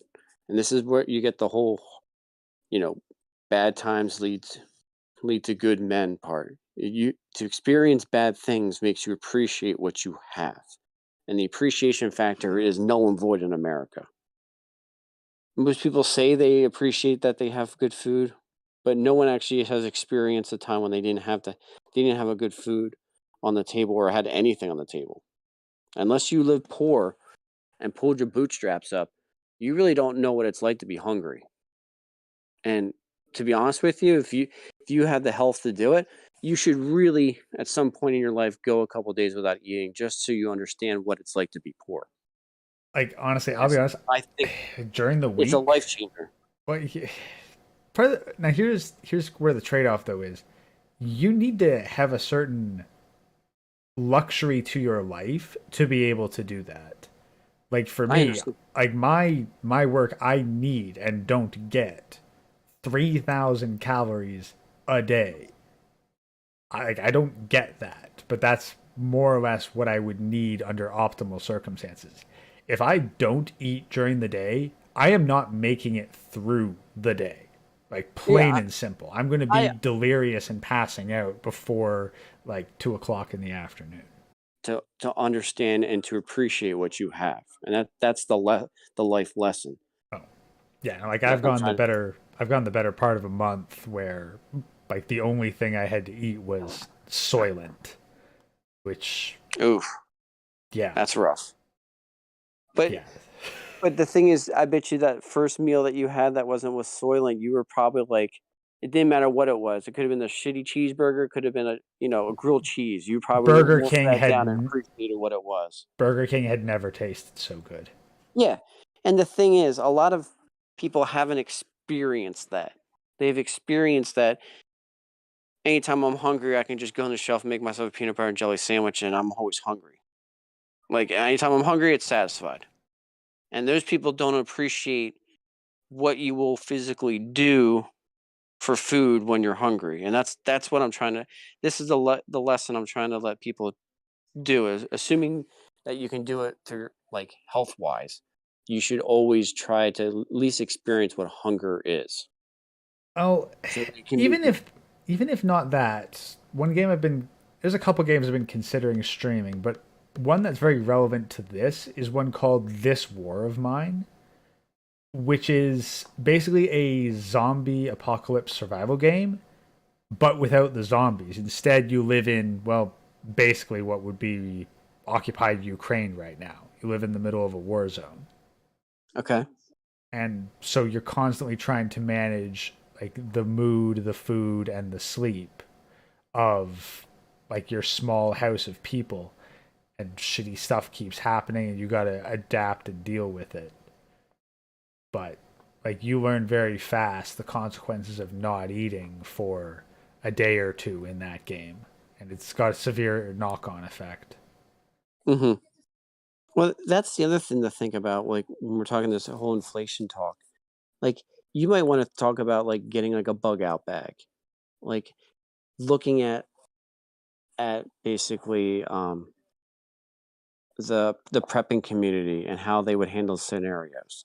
And that's the kind of stuff that you should plan for. So like I know we keep talking about commodities and stuff. We haven't talked about the other stuff yet, but like commodity based stuff, you really want to look at history and stuff and prepping and all that and like bug out bags and stuff like that. This is all the stuff that you should be building as your, you know, your basically inflation proof plan for your house if you're worried about inflation. Well, one thing I've heard is like if you can get like a weekend or a long weekend and you're Hmm. in an area that more or less allows it, just pack up everything that you can shove on your back and go out and just live in the woods for 3 days. Hmm. Like I personally got a just for this occasion. It wasn't cheap, but I thought it was a good purchase at the time. It's one of those basically quote unquote wine backpacks where it's an insulated backpack where you can fit food in, but it comes with like a bottom part and a top part. They're both insulated, and it comes with a camelback, so I can go hiking and store food and everything with that. And it's a great bug out bag. Like if I got to grab like food and ammo and just throw it in the backpack, that's a great backpack to get. Actually, one of my favorite purchases, which I'll need to dig out exactly where it is just a portable flint and steel that you can wear as a necklace. Hmm. They're Because great. like understanding how to make fire with a flint and steel, that will last you so bloody long in the middle of nowhere. Whereas matches can get screwed up. A lighter is going to run out of butane real fast. But if you can Kind of make one of the, fire, you're very versatile in the woods. yeah, and that's one of those things like information that's lost, like Boy Scouts or doing doing like survival stuff, looking online and doing like a you know you get go to here's a prime example, go to Five and Below and spend $50 and then go to figure out how to survive on $50 at Five and Below. That's a good life lesson for you. Let's go to Five and Below. You have $50, and you gotta get food. You gotta get a tarp. You gotta get all that. Or actually, take that back. Don't go to Five and Below. Go to what is that? Like a dollar store or No, what's the place that sells like cheap tools? The hell's it called? Ugh. you're in the US, so I wouldn't even know. Yeah, something Like I'd say like Direct for Impact or something like it. Well, I'll have to look it up. But there's a um there's a place that sells discount tools, and they have everything you would need for like a backpack, like going like a tarp, and have all this stuff for like going out for like a weekend. But you limit yourself. You give yourself like $50, and you say, what can I buy for $50? Oh, there's Harbor Freight. No, okay. So go to Harbor Freight, spend $50, and what can I buy for $50 at Harbor Freight? And then go and make a shelter and a campfire and food. And then now you know what you need in a bug out bag, because you're gonna need whatever you can fit in a school bag. And then you can just say, okay, I wish I had, instead of, you know, steel and a striker, maybe I want a butane lighter, and maybe I want to upgrade this to include a twine and a hook so I can go fishing if I need be, like that kind of little stuff. But you won't know it until you at least get the experience and try it. So this is the kind of stuff that like you should be doing. And it's not a lot of money. I mean, people can scrounge up $50. You can go to Harbor Freight and spend $50, and you can easily come up with enough stuff to make a bug out bag or survive for a day out in the woods. like let's be honest, nowadays $50 is what you'd pay if you want to eat out for one night. I know. Yeah, it's not a lot of money at all. Yeah, so But also chat's been asking, do you have a channel or anywhere else you regularly post content? I normally post on Good Mother's channel. Um, trying to branch out, but the thing is, that no offense, people probably call me a pussy on the chat. I don't really care, but what happened to Chronic is kind of like really put a hamper on should I post stuff or not, because I'm kind of the same boat he's in. Like if I start saying what kind of industry I'm in and everything like that, they could come after me just for posting comments like this, posting on like MGTOW channels, because I mean, I have no problem talking about this stuff. It's just like I don't want to be the next Chronic. Yeah. Well, like kind of wire disclosure, they more or less tracked him through his PayPal. So if you're Hmm. not like taking PayPal donations, then that probably gives you a lot of extra security in that regard. Well, I mean, without going into the banking end, like to be honest with you, any payment processor has to go through, anti-money laundering because of the Patriot Act. And because of that, like if you're collecting money on the internet, don't expect any privacy. You're like it's at this point it's a time bomb until they're going to get you for whatever job you have. Your anonymity will go away. Like if you really care about privacy, don't expect making any money online. It's got to be a donation at this point of your time, and you can't expect any money out of it. Because Yeah. once you start asking for money, security is out the window. Like you're going to be doxxed. You're going to be. It's just a matter of time at that point. You're just playing a time game. Yeah. I Fair mean, I enough. hate to say it that way, but it's the truth. No. Like we got a like harsh fact of the matter is, yeah, if you're taking money, then you're on borrowed time for until you piss off the wrong person, And and then they start going after your personal information. yep, and then you're done. And to be honest with you, I mean, assuming Chronic was what is a biologist or whatever, chemist or whatever, Geneticist, genetic yeah. engineer. He probably has a master's degree. So he's probably went to school for 12 years and then at least another 8 to 10 more years.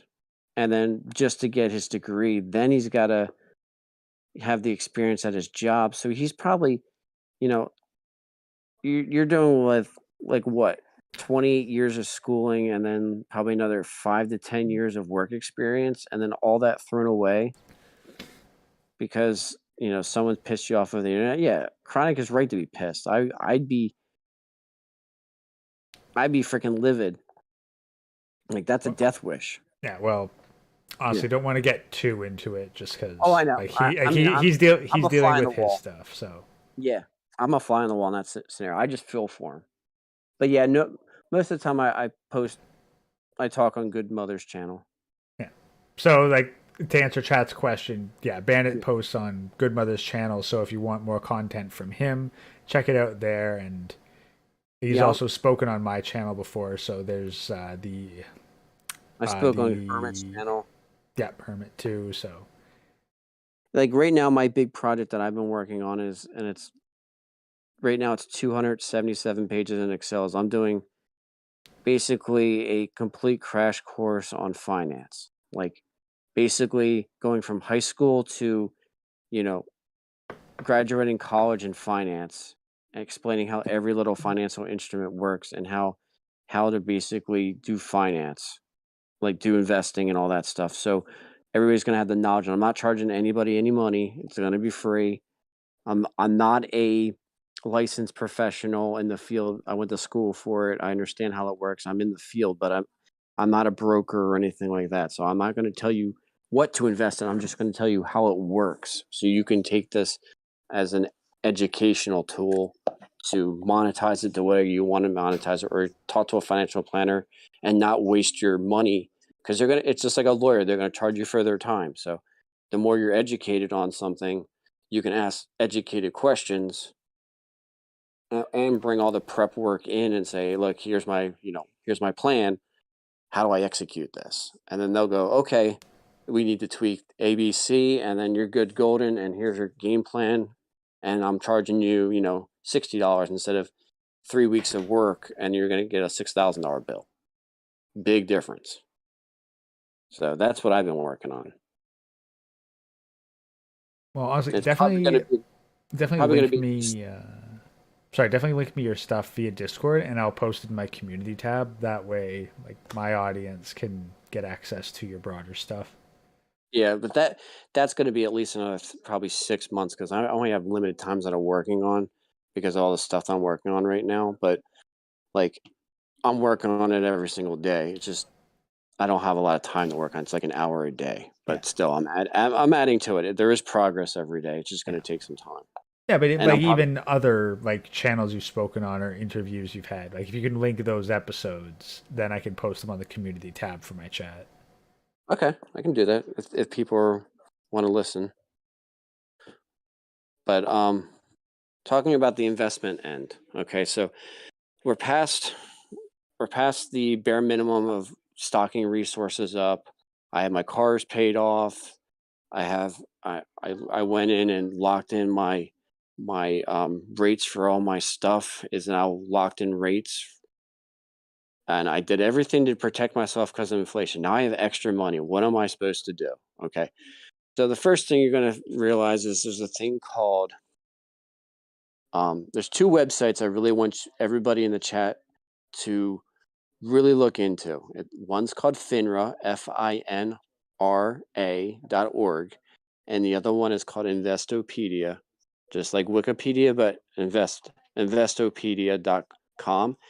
This is basically the Ask Jeeves of finance. You put in a term, it's going to give you 6 paragraphs, how it works, what the risks are, how to manage it, how to buy it, does it require a broker, all this stuff. So anytime you have a finance question, these are the two websites there. FINRA is basically what financial people, it's the like ruling body for finance is FINRA, and then they have educational stuff. But Investopedia is by far my personal favorite that I use, Yeah, and that's where I also did all that. both these websites are currently in the description for this video. Okay, those two websites, if you want to learn anything about finance, and inflation is part of finance, so you can type in how to protect myself from inflation in Investopedia, and they'll give you basically everything I'm about to talk about. But so you don't have to write all this stuff down. You can just use these websites to do your own personal research. So if we want to talk about money, there's things that add the money and there's things that take away from money. So things that take, and I like to call it things that erode your money, and then things that grow your money. So things that erode your money would be cost of living, which would be part of inflation. Inflation, you have taxes, you have transactional fees, you have management fees, and then you have service fees. So this is stuff that will erode your money through investing. Then you have stuff that grows through money, which would be basically interest and a time value of money. And then the other thing that will erode is the risks of taking certain investments. And I'm not going to go through all the different types of risk. There's a billion different types of risk. There's like market risk, inflation risk, callable risks, just to name a couple. But this is what erodes money. And what I would recommend is looking at stuff that protects inflation. There's a thing called TIPS. It's called Treasury. Oh, wow, sorry, I'm having a roadblock right now. Treasury inflationary protected oh, hold on. Sorry. I'm getting over COVID right now, so my mind is like jello. But it's Treasury inflationary protected security is what it stands for. And what it does is it's a investment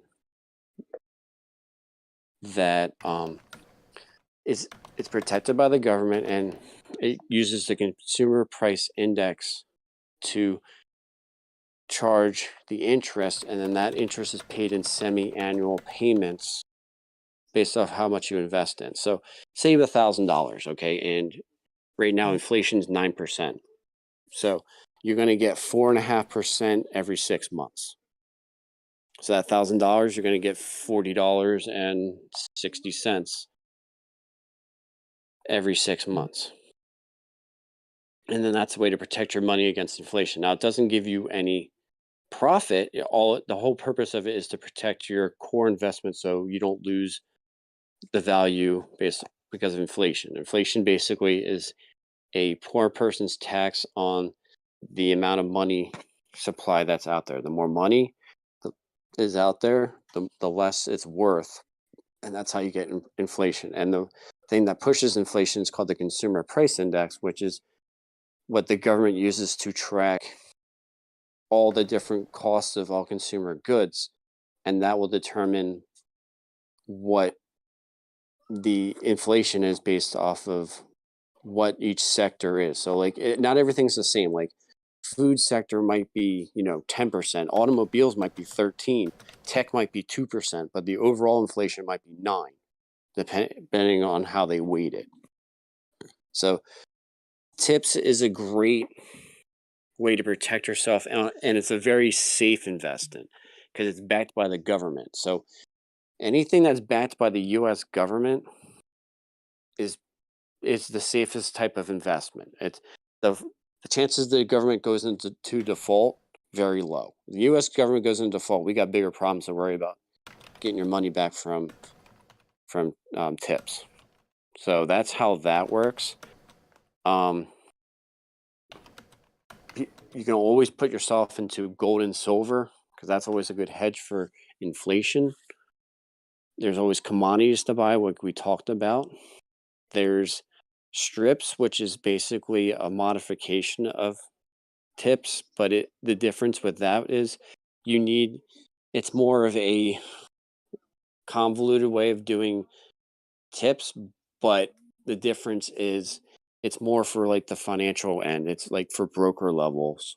So you need a broker to go into that kind of investment. You can't just go on the open market and get a strips account. You need to like hire a broker and stuff. So that's like high finance. But the average person, treasury, inflationary protected securities are the best way to fight inflation right now. And most of the time you can talk to Treasury Direct, or you can use your bank to go into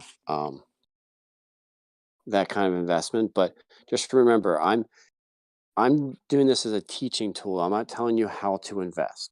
I'm not an investment broker. I'm not a financial planner. I'm just trying to help you guys out with what to buy in an inflationary market. So if there's any questions, I have no problems answering them before we can move on. All right, so I guess we'll give Chad a second to have any questions on the matter here. So type your questions, guys, and we'll address them.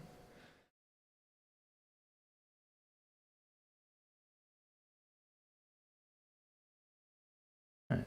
Well, while they're typing questions, where would you suggest people go first? Like, let's assume they have no financial background or knowledge whatsoever on FINRA or Investopedia. Where would you suggest?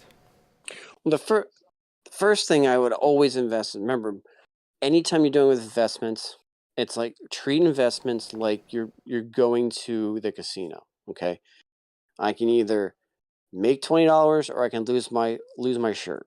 Okay, so anytime you're playing it, consider it monopoly money. So anytime you look at investments, you should always come at it as this money. If this money goes away, I'm not going to lose my shirt.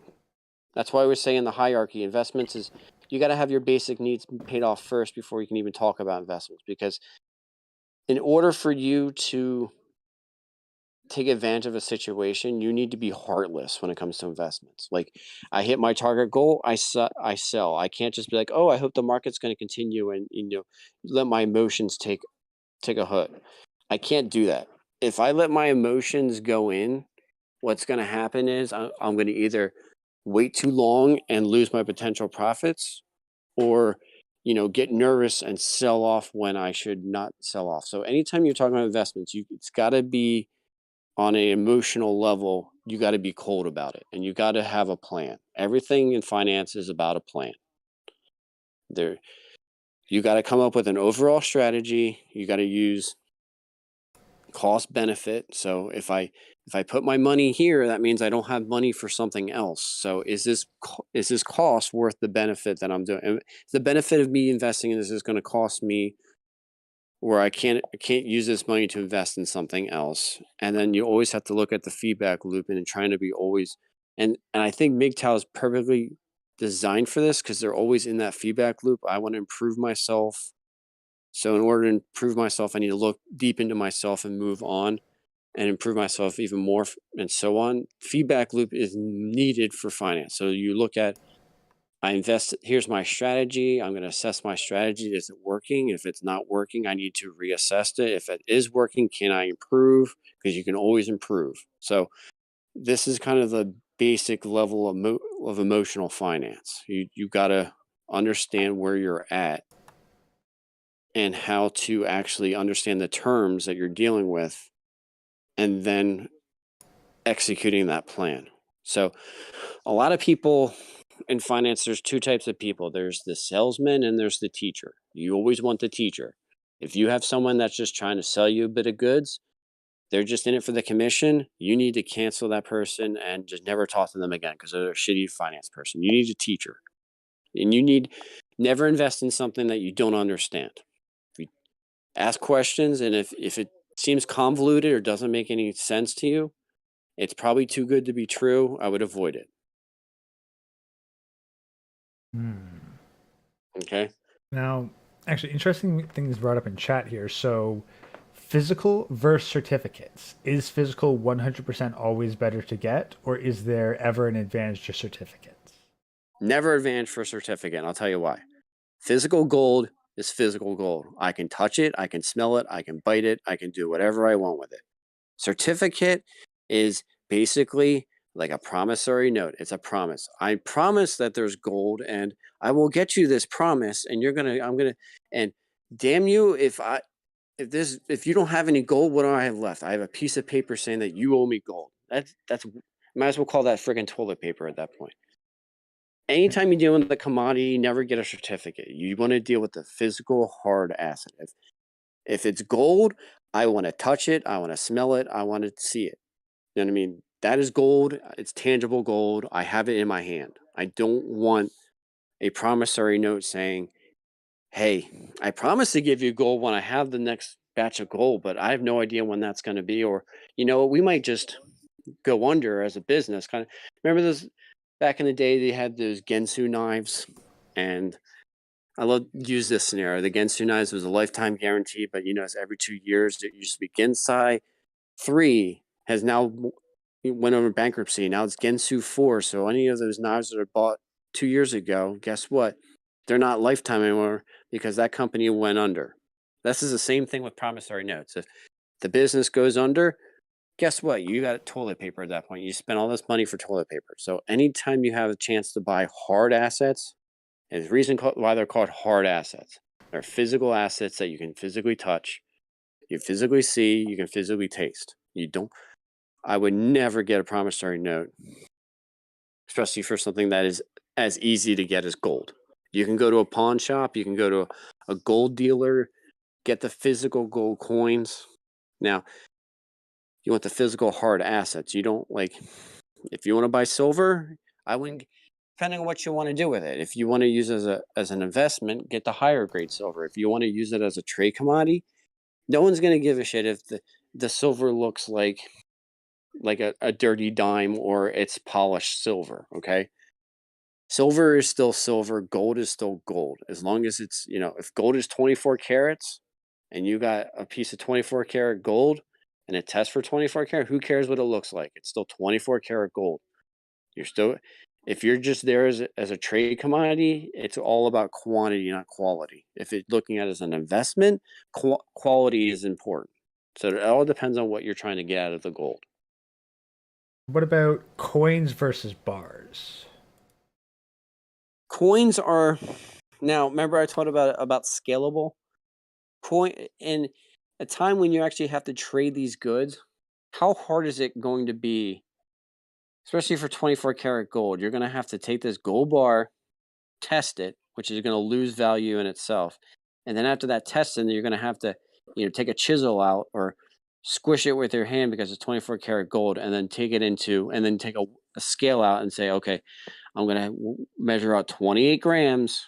Here's your gold, the equivalent gold in a gold coin, or I can just say, if it requires 2 gold coins, I'm going to give you 2 gold coins. So personally, for me, if I'm going to use it for trade items, coins is it's a lot more scalable in my opinion. You can go in and everybody knows what a gold coin looks like. Everybody knows what it looks like. It says, full faith and credit United States or Canada or whatever country you're in. So the coins to me are a lot more valuable than just a gold bar, because the other thing is, what happens if someone robs you of that gold bar? You lost everything. I can hide coins all over the place. I can hide them underneath my mattress. I can do whatever I want with the coins. If you steal my bar, I lost everything. And I don't know if you actually picked up gold before. Gold is freaking heavy. You got a freaking, you know, 100-ounce gold bar. That thing is heavy. Good luck trying to find ways of transporting that without it being noticeable.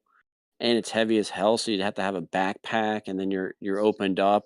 Do you know what I mean? Like, it's just a lot easier to have the same equivalent in coins, in my opinion, than having a gold bar. Hope that makes sense. Yeah, it does. Also, it looks like I'm finally starting to make it and gain attention. The spam bots have arrived. Oh God, how many porn bots have we got already? Yeah. Hey, That's first porn bot of the channel. I'd say that's a milestone. there you go. You're getting some hits. All right. Any other questions I can help answer? The chat, that was more or less everything chat had addressed so far.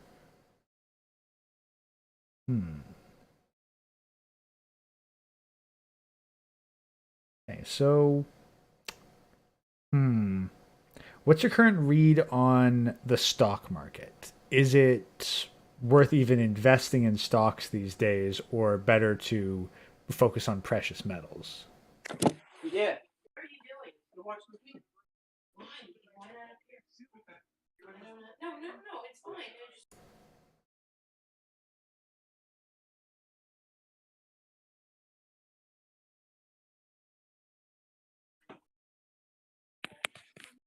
Hey, sorry about that. Yeah, no worries. Can you repeat the question? So, is it worth looking into stocks these days, or precious metals and commodities exclusively? It depends on what you're trying to do. So this is why you'd have to have a financial planner. If stocks are kind of like flat right now, so in, in a, speaking generally, when stocks go up, bonds go down, and when bonds go up, stocks go down. So there's an inverse relationship. So anytime you talk about any kind of investment strategy, it's always going to be diversification. I don't want to put all my eggs in one basket, in other words. So it's all about what you're worried about. So in an inflationary market, no one's going to want to invest. Everybody's going to be pulling their money out because they need money for, just to survive, because everything's going to cost more. So I personally feel stocks are going to tank and bonds are going to go up. Even if you look at through history, anytime we have an inflationary market, you have like CD rates go up. Like, look at the early 80s. You had housing interest rates at 18%, and you had CDs, which is like basically short-term investments backed by FDIC insurance, so they're fully backed by the government for up to $250,000, and they're giving you 10 to 12% to invest in. So, like, everything that you learn today is going to be a completely different landscape in a bad time, because we've had the longest running of a positive stock market in basically U.S. history. Most collapses happen between every 7 to 9 years. We're on year like 14, 15 of a rolling economy. So we're due for a big collapse or a big hit, big bear market strain. So all I have to say is, without knowing your investment strategy, just don't put all your eggs in one basket. If you have a lot of stuff in stocks, you might want to diversify into bonds. You might want to put money into commodities. You might want to put money into different kind of asset classes. Now we can talk about that kind of conversation as well. Like, there's basically 4 different kinds of asset classes. You basically have what I call cash equivalent, which is like short-term investments. Like, you'll have like treasury bills, checking, savings accounts, CDs, stuff that you can turn to cash real fast. You have your normal type of investments, which would be like your stocks, your REITs, all that kind of stuff. And then you have your college funds, and then you have annuity and bonds, basically work the exact same way. So that's basically your different asset groups. If you're really worried about inflation, I guess the only talk that everybody needs to really talk about is cash flow. So we need more money now. So things that give you high cash flow would be, which cash flow in a nutshell is basically how much money am I getting a month for an investment. So there's a thing called REITs, which stands for Real Estate Investment Trust. It works kind of like a stock that pays dividends, like a dividend stock that pays you dividends every quarter, month, or whatever. And REITs are basically, without going into crazy talk, it's basically an investment into a real estate where they take the property value and then they pay back the renters with dividend payments. So that's how that works. And to build cash flow up, you need to talk about like annuities, anything that gives you positive cash flow a month that you can get as dependable income. So if I'm worried about things getting more expensive, then I'm gonna have to worry about my cash flows and bringing them up. All right, interesting thing you brought up in chat by Ayrton146. Dividend benefits you if you make under 40K, or else you will get taxed on it. Not financial advisor. Look it up. That sound right to you? I mean, sounds right to me. It's just, like I said, I don't know every different scenario. That's why I say I'm not a financial advisor. You need to come up with your own plan and talk to someone that knows it better than I do. But understanding the broad terms with it, each investment class has its own benefits and pitfalls depending on what you want to do. The biggest thing I'd say is always maximize your benefits and try to minimize your pitfalls as best you can, and that's basically how you win at finance.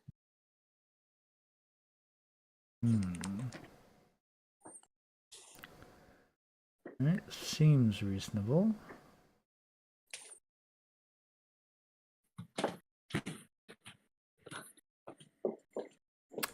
Any other particular topics you'd like to branch into off of this?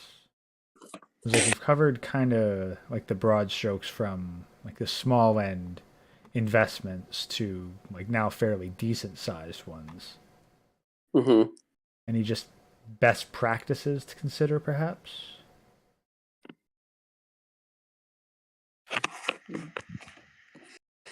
I would say best practices. Don't ever put everything in one basket. Have a plan. And have a realistic plan. Like, if you're making $50,000 a year, I want to make $1 million in 2 years. That's not practical. So having realistic expectations on what you are trying to accomplish and coming up with a plan, just like everything comes down to a plan. If If you go in it going, I'm just going to wing it, you're going to fail. You need to have measured expectations to determine if I'm going to meet these targets or not. So if I'm expecting 5% and I get 7, I'm doing well. If I plan 5 and I do 3, I'm not doing well. If I have no plan, I have no idea if 5 is good or 5 is bad. So everything comes down to a plan. I hope.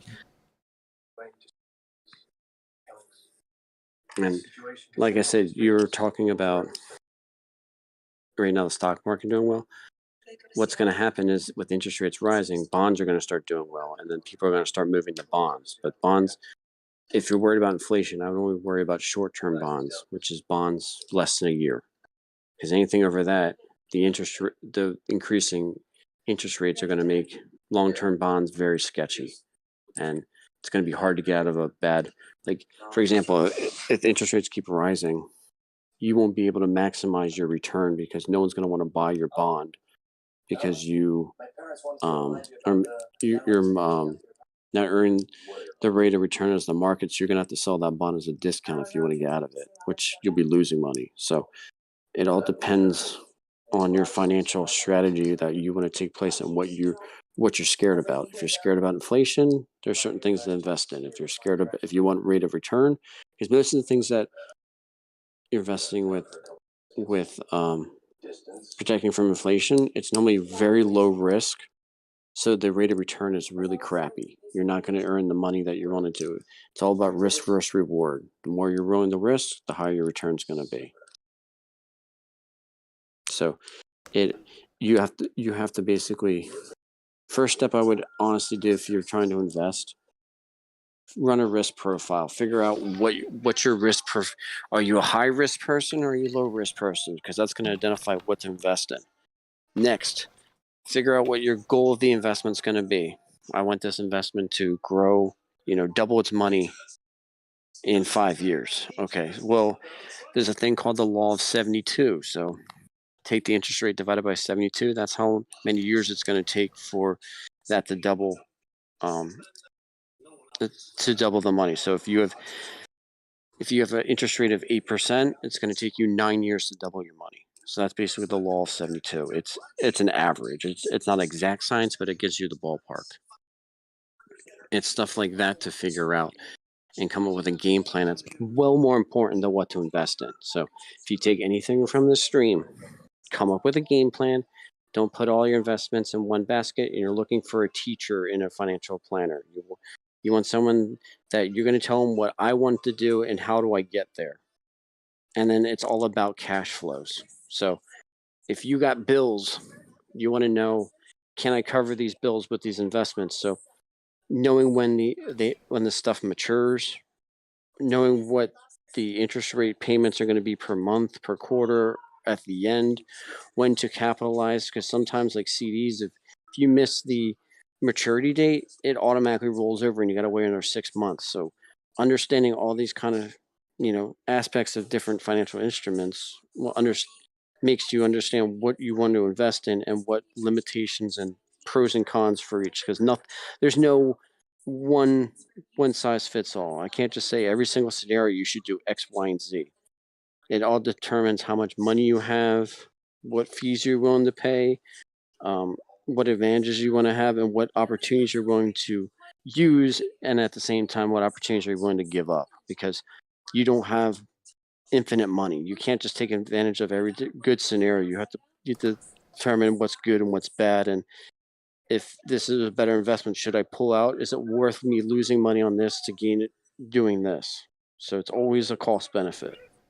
Yeah, and actually I forgot to put this up at the start of the stream, but I do I do have a brief disclaimer that none of this for legal purposes is financial advice. We're talking about this to give people a starting point and insight. But ultimately, find an established financial advisor you can trust, make decisions based on your own circumstances, and using your own best judgment. Yep, I couldn't say it better myself. So I'll definitely go over a lot more of this stuff when I get that thing done that I've been working on, but all intents and purposes with the inflation talk, understand that cash is king. If inflation goes up, I need to have as much cash as I physically can have so I can buy the stuff that I need to survive.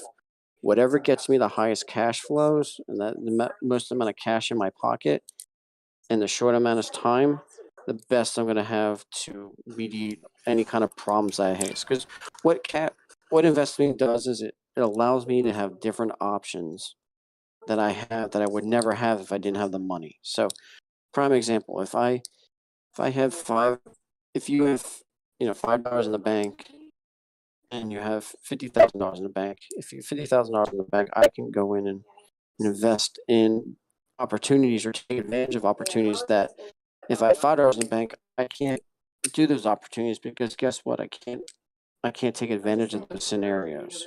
So the key thing you want to realize is without cash, I won't be able to take advantage of any scenario that's happening, or I can't help me prevent a bad thing from happening. So if I have if I know this consumer good is going to get very expensive, if I have the cash to buy it now when it's cheap, because remember, inflation, the cheapest time to buy something was yesterday. And the next best time is to do it now, and the next best time is to do it tomorrow. So when everything gets more expensive, take advantage of it. You got to do it as soon as possible and the stockpile of the stuff. So cash flow is very important. The more money you have on hand, the more opportunities I can take advantage of.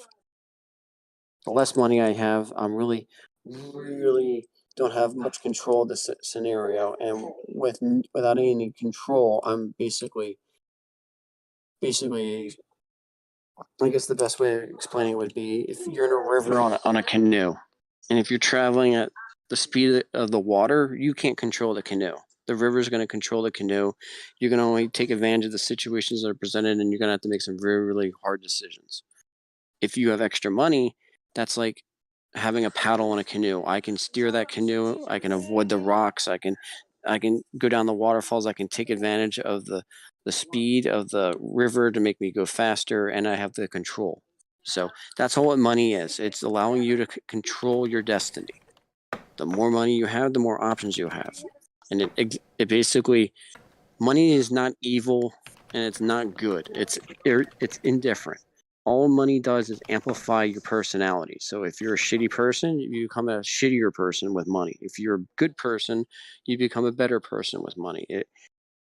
It all does is amplify your actions. So if a study of money is a study of human nature and the study of human actions between dealing with an impure market with limited resources. That's all money is. It's allocation of limited resources. So I hope that helps. It does. So, Ayrton apparently wants to debate whether or not liquidity is king. I've asked if he's got a particular point that he wants to bring up. Well, that's what I'm saying. The king of liquidity is cash. So liquidity is king. The fastest way I can convert my assets to cash is key. So I don't want to put myself into scenarios where I have long-term investments that I can't get out of, which is called basically, it's called I'm trying to remember what the risk for that is called. It's basically well, intents and purposes, we'll just call it cash flow risk. It's the ability to convert an asset into cash. How easy or hard that is to do, and what is it going to cost me to do it? So if I have a CD, I have to wait 3 to 6 months to take that CD and turn it to cash, or I can pay a fee and pull out of that investment and turn it right to cash. So I might eat a $50 fee, but I now have that cash to use. So that's liquidity. So I guess you can call that liquidity risk if you're another way of looking at it. So liquidity risk would be if I have a stock, pulling out of that stock, I'm going to have to sell it for potential gain or loss. I got to pay the taxes on it. I have to pay the transaction fees. I got to pay the broker fees. So pulling out an investment, if I need cash, like stocks, could be costly. You might lose you might even go into principal. If I pull out of an annuity, I might have to pay a significant fee, so that might be a bad thing. Bonds, I have to wait for someone else to buy that bond before I can sell it.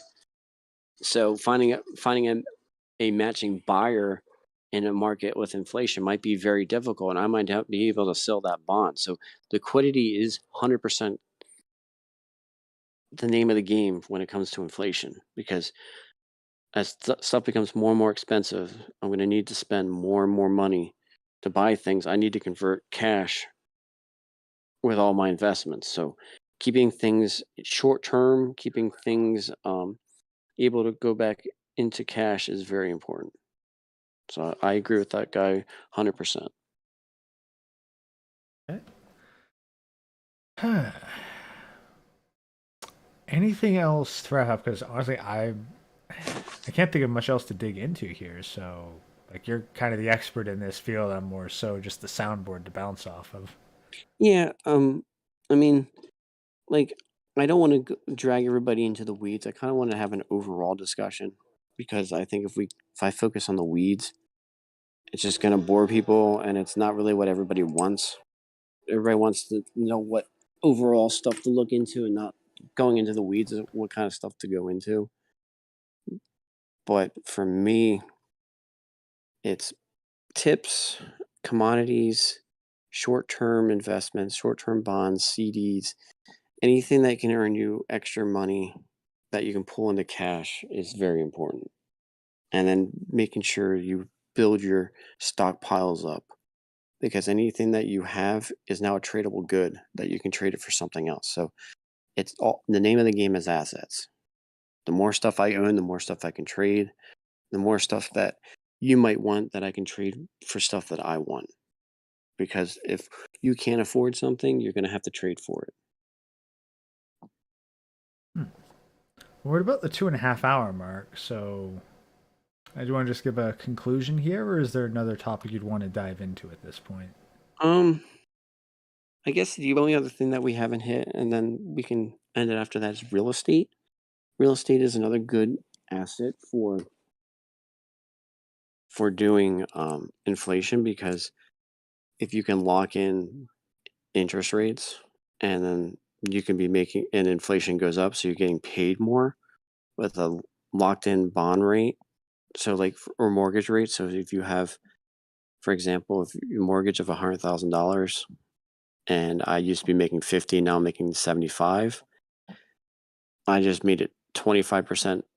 I mean, 50% more money, and I owe less money now because I can use that same money that I earned and pay off that fixed rate, mortgage. So I can basically take advantage of inflation. So real estate's a good thing, and it also gives you cash flow because you can rent it out to somebody, and then you get more cash flow coming in every month that you can now leverage. Now, with what's going on with COVID, I didn't really want to talk about real estate, because with COVID, it's made, a lot of states are making it very difficult for people to raise, you know, real estate value, so you can get it at a loss. So real estate is kind of a touchy.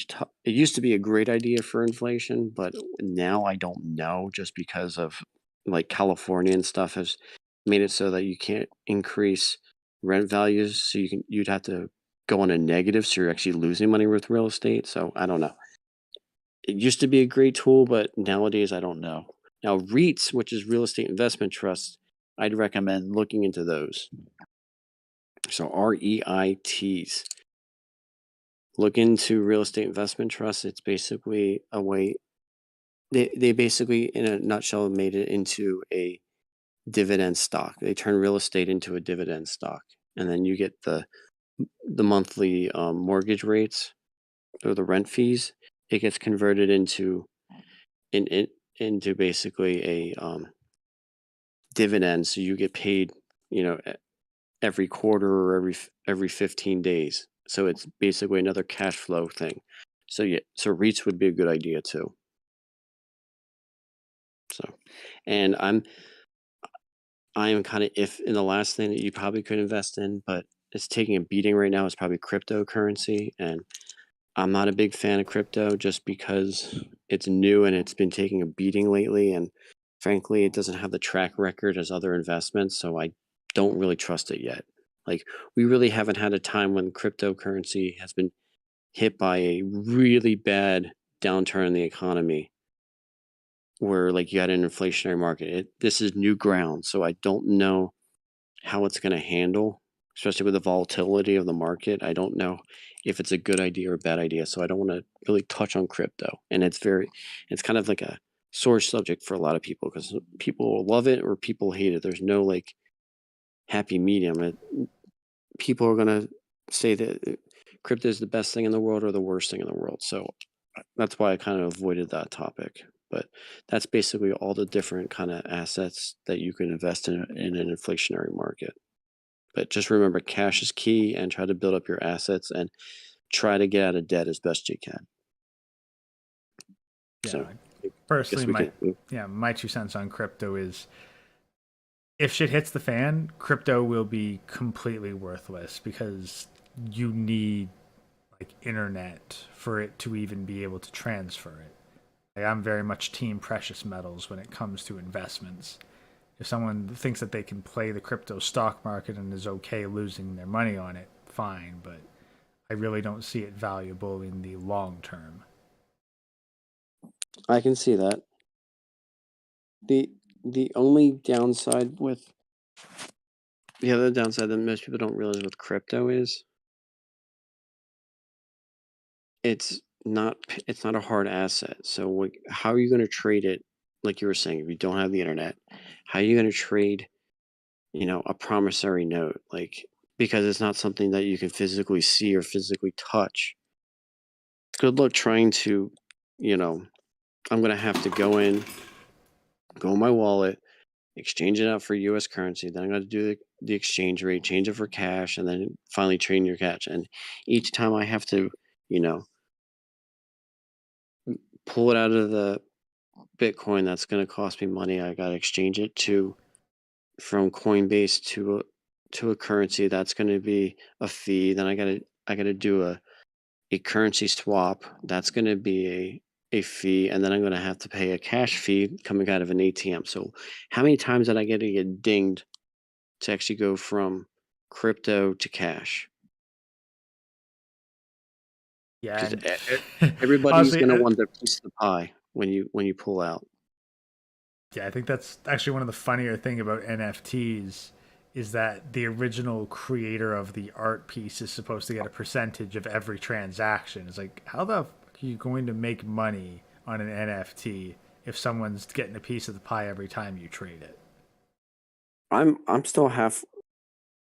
I still believe that we'll just say NFTs were designed for people that like to be auctioneers. They just wanted to go on a marketplace and say $1, $1, $2, $2, and go on from there. Like NFTs, it only works if you have a marketplace where it's a desirable good that there's a number of them that are ever going to be created. So, like if I have you know a Vincent Van Gogh art piece and I want to trade that and it's desirable, it makes completely sense to do an NFT for that.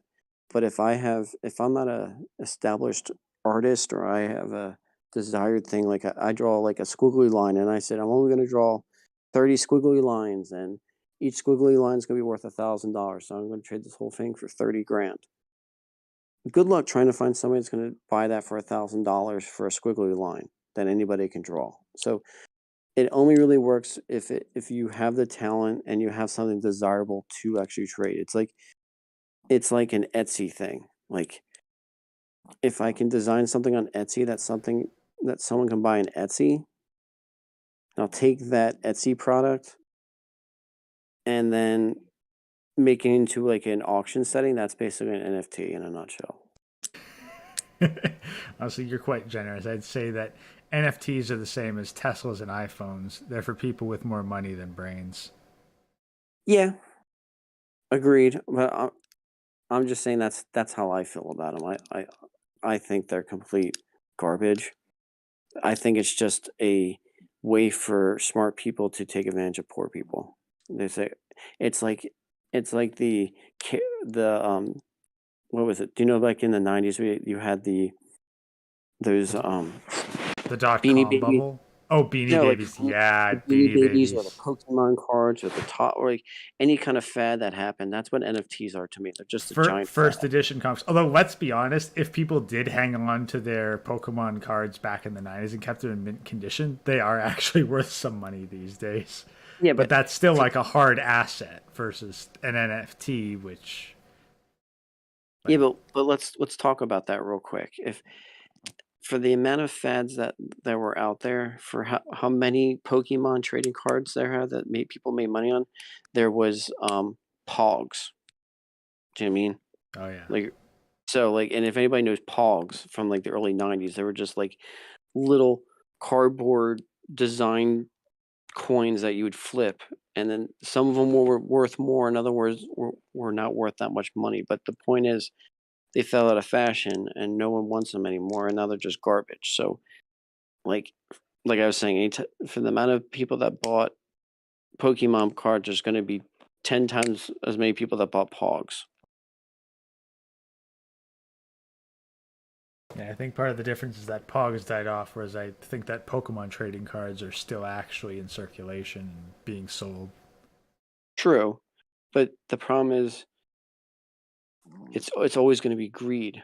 If they're still being traded, what not to say I make a rare card and then make a foil rare card and make a holographic foil rare card, and just like, that's what happened to like Magic the Gathering in a sense. They had rare cards, and then they made foil cards, and then new series they made a new series every year and a half, so the rare cards never had the circulation to keep the value up. It's just a giant, or the comic books where they have like 50 cover 50 different colors for the same book, so they can get multiple sales out of it.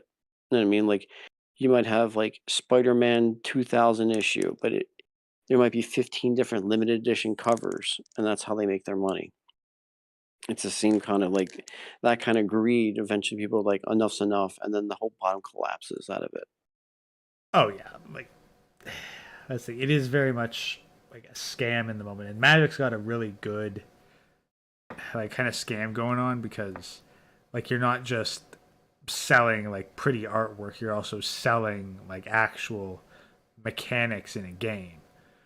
So a Yeah, but card that is better for a meta, like for the meta or for a certain deck style, is going to sell for more, and then you can limit that, and like then it but the builds problem, interest. People buy more packs, and then you get the middlemen selling and reselling them too. but the problem with Magic cards are, it's for how long the game's on. It's basically accelerationism. If I have this card, I have to counter to make that card more valuable. I have to have a card that will counter your card. Now, to counter my card, you're going to have a better card to counter my card. So, over time, it's getting to the point where it's being flat out ridiculous what these cards can do now compared to back in the day. Because for a card to counter your card, it needs to be better than that card, and it's like an arms race. Oh well, It's no, Magic actually has a system around that, and they make it so that in all their tournaments, like really only the most recent three editions are actually Mhm. tournament viable. So basically, all these cards come with an expiration date on their tournament level viability. Yeah, because I had like original Magic cards from like, now I wouldn't say original, but I had like cards from like the mid '90s, and then looking at those cards compared to the modern cards, it's like the amount of crap the new stuff can do is just flat out insane. Oh It's yeah. it's a completely different game. But that's my whole point. Like, if you think about it, my whole point of that is it's the same thing with greed. Like, I'm making this offer for you to take in this investment. You got to take more risk, but more risk will get you more reward, and it just becomes an arms race. How much risk am I willing to take to demand a certain level of reward? And that's basically can explain with your Magic cards. If I'm taking more risk, I want a better card. I want more compensation, to the point where then people get too greedy, and then the whole bottom collapses. And that's basically how we go into um, all the different falls with finance, where you have the different growth phases and then collapses.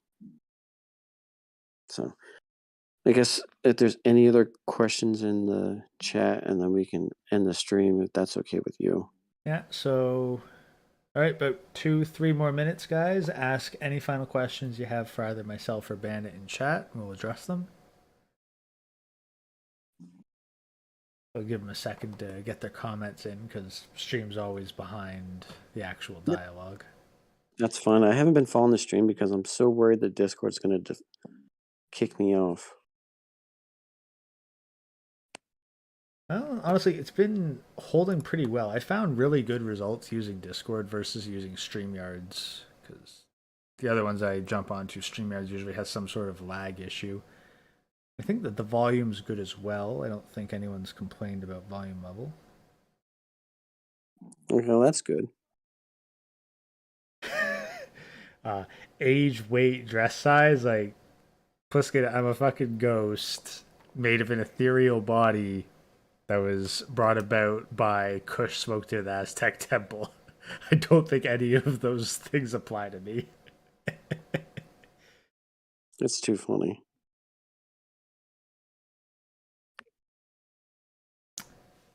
Like when you go, money and capitalism doesn't cure nor solve problems. Um, no, honestly, I disagree with that. Like money solves the problem of goods expiring because like a person's like money is at the end of the day, and Bandit, you can correct me if I'm off base here, but money is effectively a human's time and effort rendered into a solid tradable form. Money is just a trade mechanism between work and what you desire. So I'm trading my work for money, and that money is going to be used to buy whatever I desire in either good or service. So if I work, and another way to look at work is interest. Like if you look at an equation, you have, the pay. If I have like $100, there's only $100 on the planet, okay, and you want $1 of my $100, you're going to have if you want that dollar, I'm gonna have to pay you that dollar, but I'm expecting you to work for me or do some kind of trade for a service for me that I'm gonna pay you for that dollar. So, and then you're gonna give me that dollar back for a service that you need to get done or some asset that you want from me. So, in a sense, money is just work in a sense.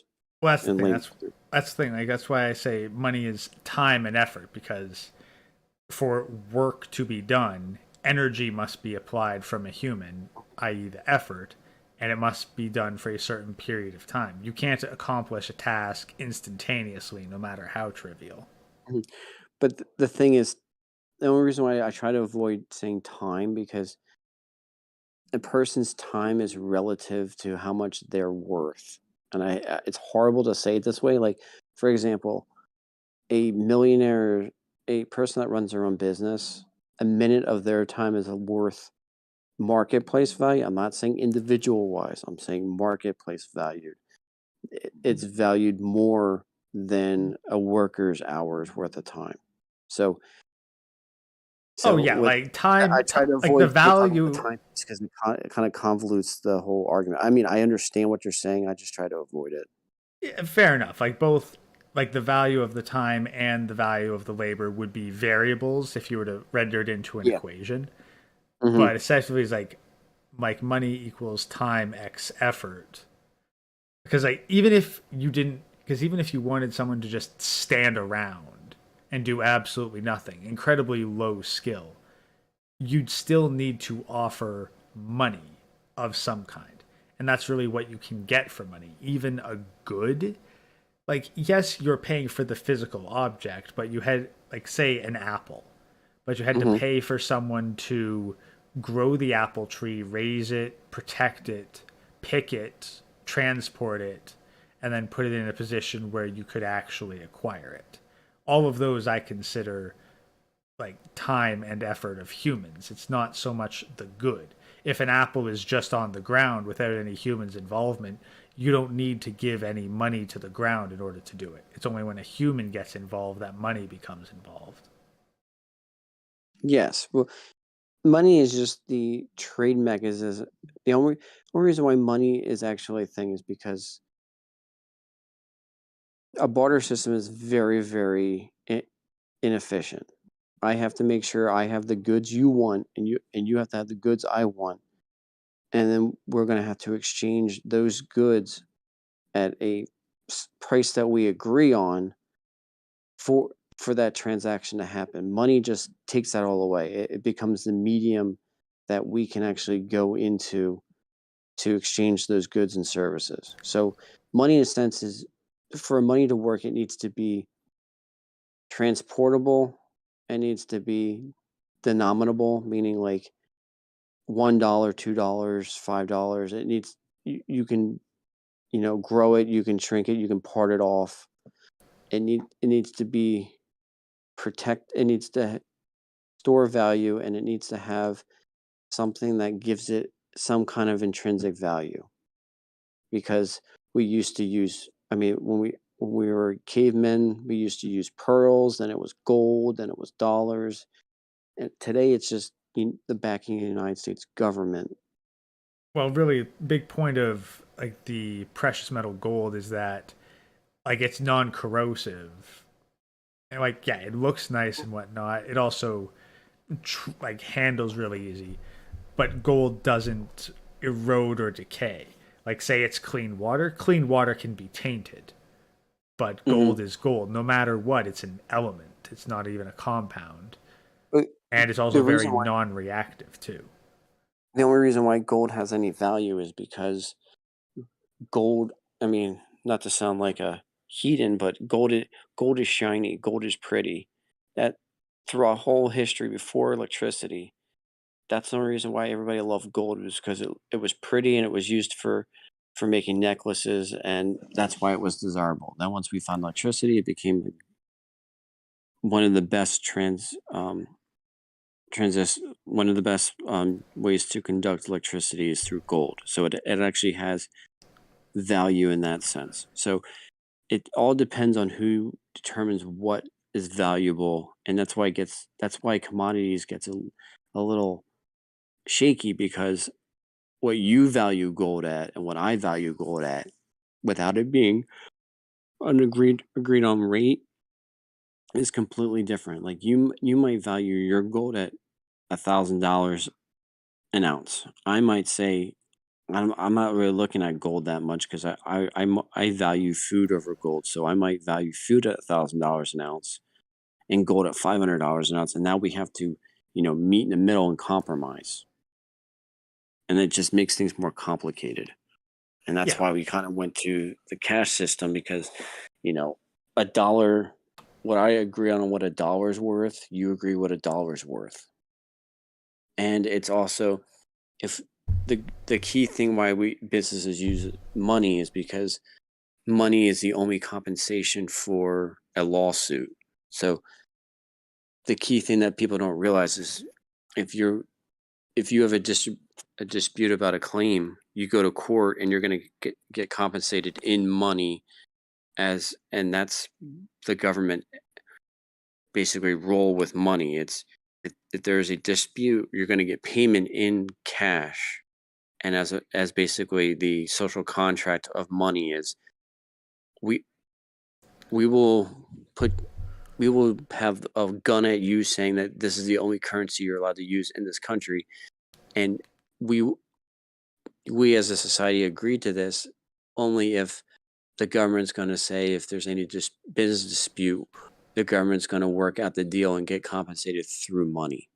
So money is basically the tool that you're going to get compensated on if there's a business dispute, and that's why we use money over gold in a nutshell, because you're Well, not getting paid in gold well, in a dispute. sure, like in the larger sense. Yes, in a But larger like, sense. let's say you had lawsuits in a more barter economy, you'd basically have to make up the difference in money with either material goods, like maybe land or property or like just assets, or you'd have to have some sort of period of indentured servitude. Well, that's the problem with going to a commodity-based system. When when computers get strong enough, and I mean quantum computers are probably like 15 years out, but when they can do the math where they can calculate a whole country's natural resources and give that a dollar amount, and then you can, so say the United States is worth like one quintillion dollars based off, the water assets, the real estate, the minerals, all that, everything the country's worth. Once that numbers, you know, can be summed up and, added or subtracted on a transactional basis, and it's kept that way where you can say like, I trade this, it goes up, it trades this, it goes down. Um, it gets kind of scary because once all the consumer goods are sold in a country, what do you have left? You have the workers, and then the workers are going to treat it like commodity. You're going to be it's going to be like a full circle. We're going to go from indentured servitude to a barter system to a cash system. I mean, to an asset-backed system, and then back down to indentured servitude again. Because I'm telling you right now, eventually it's going to lead to indentured servitude. Maybe not in our lifetime, but at some person's lifetime, it will end up being indentured servitude.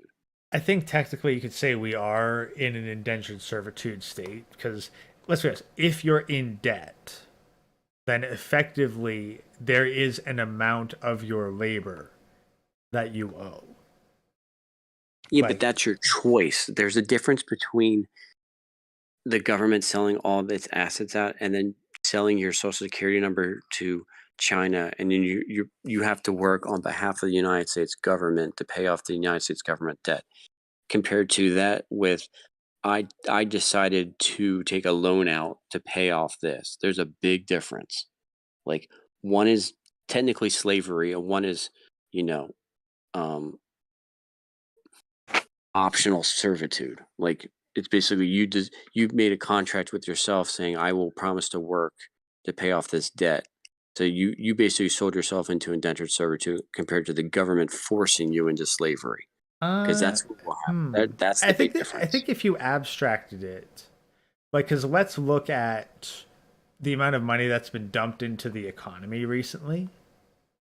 Like, yeah, that's caused a devaluation of the currency through inflation.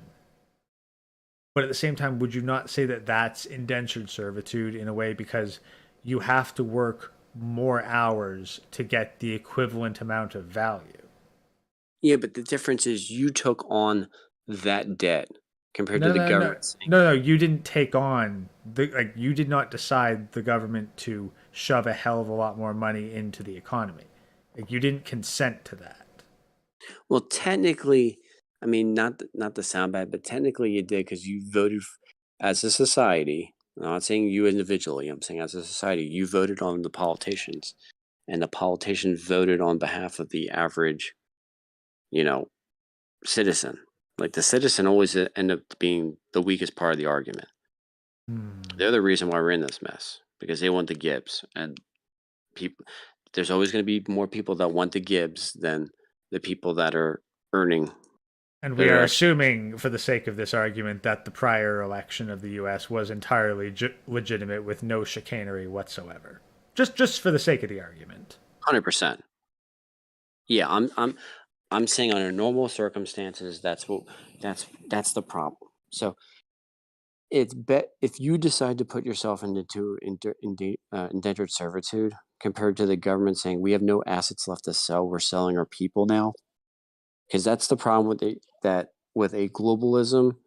When you put globalism and asset backed and people not coming up with a balanced budget, it's going to turn out a lot like Fallout. So like, how you had the resource wars where, oil was rare and it got used up, and the whole point of the game was um the development of the microchip didn't happen in the 1950s, it happened in the 1990s. So it was the amount of oil that we were using was more than what we're using now, and the oil was running out. So what happens when everybody requires a fixed asset? if you have the oil and I need the oil, I'm taking the oil. So it ended up going into war, and you had nuclear war, and then bam, that's how you got fallout. So that's not far off from the truth. If I mean, the lifeblood of any kind of society is energy. So if energy is basically the bloodline, it's the circulatory system of the economy. If you take the energy out, you got nothing. So in a sense, energy in this discussion would be your fixed assets. If you need fixed assets, and you don't have any, you're going to have to declare war and steal those assets, or you're going to have to sell your country to get those assets, or you have to basically live on a surplus or a balanced budget. And we haven't had a balanced budget or even a normal budget since, second Bush was the last time we actually had a budget. We had Obama's term, we never had a budget. Trump never had a budget, and same thing with Biden. There hasn't been a budget in like 20 years. So if you haven't had, they've always asked for more money, but they've never actually had a fixed balanced budget since Clinton. It's been that long since we had a balanced budget, and you can't have a asset-backed economy without having a balanced budget, because you can't afford to go into debt, because you're selling. You'd have to buy more gold. You'd have to, buy more gold, but in order to get more gold, I need to buy more gold, and it's kind of like a snowball that you can't get out of. In order for me to buy more gold, I'm going to have to sell more assets, but if I sell more assets, I'm going to need more gold to buy more assets. So, I mean, like it doesn't work, and it ends up being, I have gold, you have gold, I need that gold. So guess what? I'm going to have to declare war on you. So there's going to be a shit ton more wars eventually if you don't have balanced budgets. And we know with the welfare state, it's impossible. You're never going to have. Let's be real here. We're never going to have a balanced budget. Ain't The going to country, happen. like the West, is going to collapse before it balances the books. Yes. Well, and it's what basically whoever has most of the gold, which on the planet is China. Whoever has the most amount of gold controls the world economy. So, in a sense, if we go gold back, we're just giving the economy to China because China has all the gold. I mean, we have a lot of it, but China by far has most of the planet's gold. And the other thing is, what happens if we go to space and we go into the asteroid belt and we find out that there's $100 trillion worth of gold in an asteroid? That just tanked the whole world economy, because now gold's worth less because there's more gold out there. So this is the other things that, like, a couple years ago, I think it was here 1 or 2 years ago, they found a brand new gold deposit in Africa worth like $10 trillion. It was like a significant amount of gold that was added to the mine supply. Now, if we were all gold backed, all the world's economies would take a giant hit, because now that gold is worth less because there's more of it out there because of supply and demand. Now, to be fair, though, that would be just if it appeared suddenly, given the effort that it Oh, would it did. take to.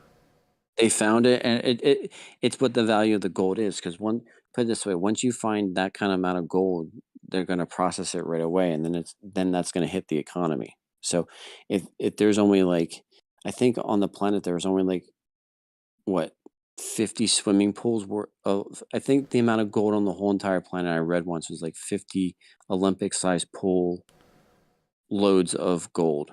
I think that's all the gold on the planet. So it's really, if you think about it, for how big the planet is, it's really not that much. 50 Olympic sized pools is not a lot of real estate. You think However, about but the okay, but world's my counter argument though would be, so, since so many countries are off the gold standard right now, if you were Mhm. to convert all existing money to theoretical gold, how many theoretical swimming pools would that fill? Well, you can't do that, because the problem is, one, the United States would go from being a first world country to a third world country overnight. Because the only reason why we can spend the way we're spending is because we are the um, the peg for the rest of the world. There's so much in order for to be the peg currency for the planet, we need to print so much more money because the whole world depends on the United States dollar to do business. Okay, So, but what I'm if saying in you, this what this hypothetical argument is that since currency is currently made based on like pure hypotheticals and is fiat, mhm. would there actually be a practical change if you were suddenly like, okay, instead of going off fiat currency, now you just have that equivalent in gold? Well, the problem is this: the world demand for debt is insatiable. So, imagine, you go out there and there's a fixed amount of gold out there, okay, and I need to get a loan, okay, and guess what? That's all the gold on the planet. Well, I'm sorry, you might want um, a loan, but we can't physically give you a loan because there's no more gold to give out. I mean, all the gold's used up on other people's investments. So this business owner that needs to have a short-term loan for inventory sake because it's a slow time for their cash flow, that business goes under. Um, you can't buy a house now, so the real estate market is basically the bottom drops out of it because no one can buy any more real estate because they can't afford it. So now what happens is you have like people like BlackRock would own all the real estate in the country, and then they'll be renting out to everybody because no one can buy any more debt because there's no more gold to give out for debt. So there's reasons why we got off the gold standards because the need for debt is so much that you cannot service all the debt needed to run an economy at this scale with the amount of gold out there. Because once you decide what fixed value of gold is, it doesn't matter. You can say gold today, gold today is worth for every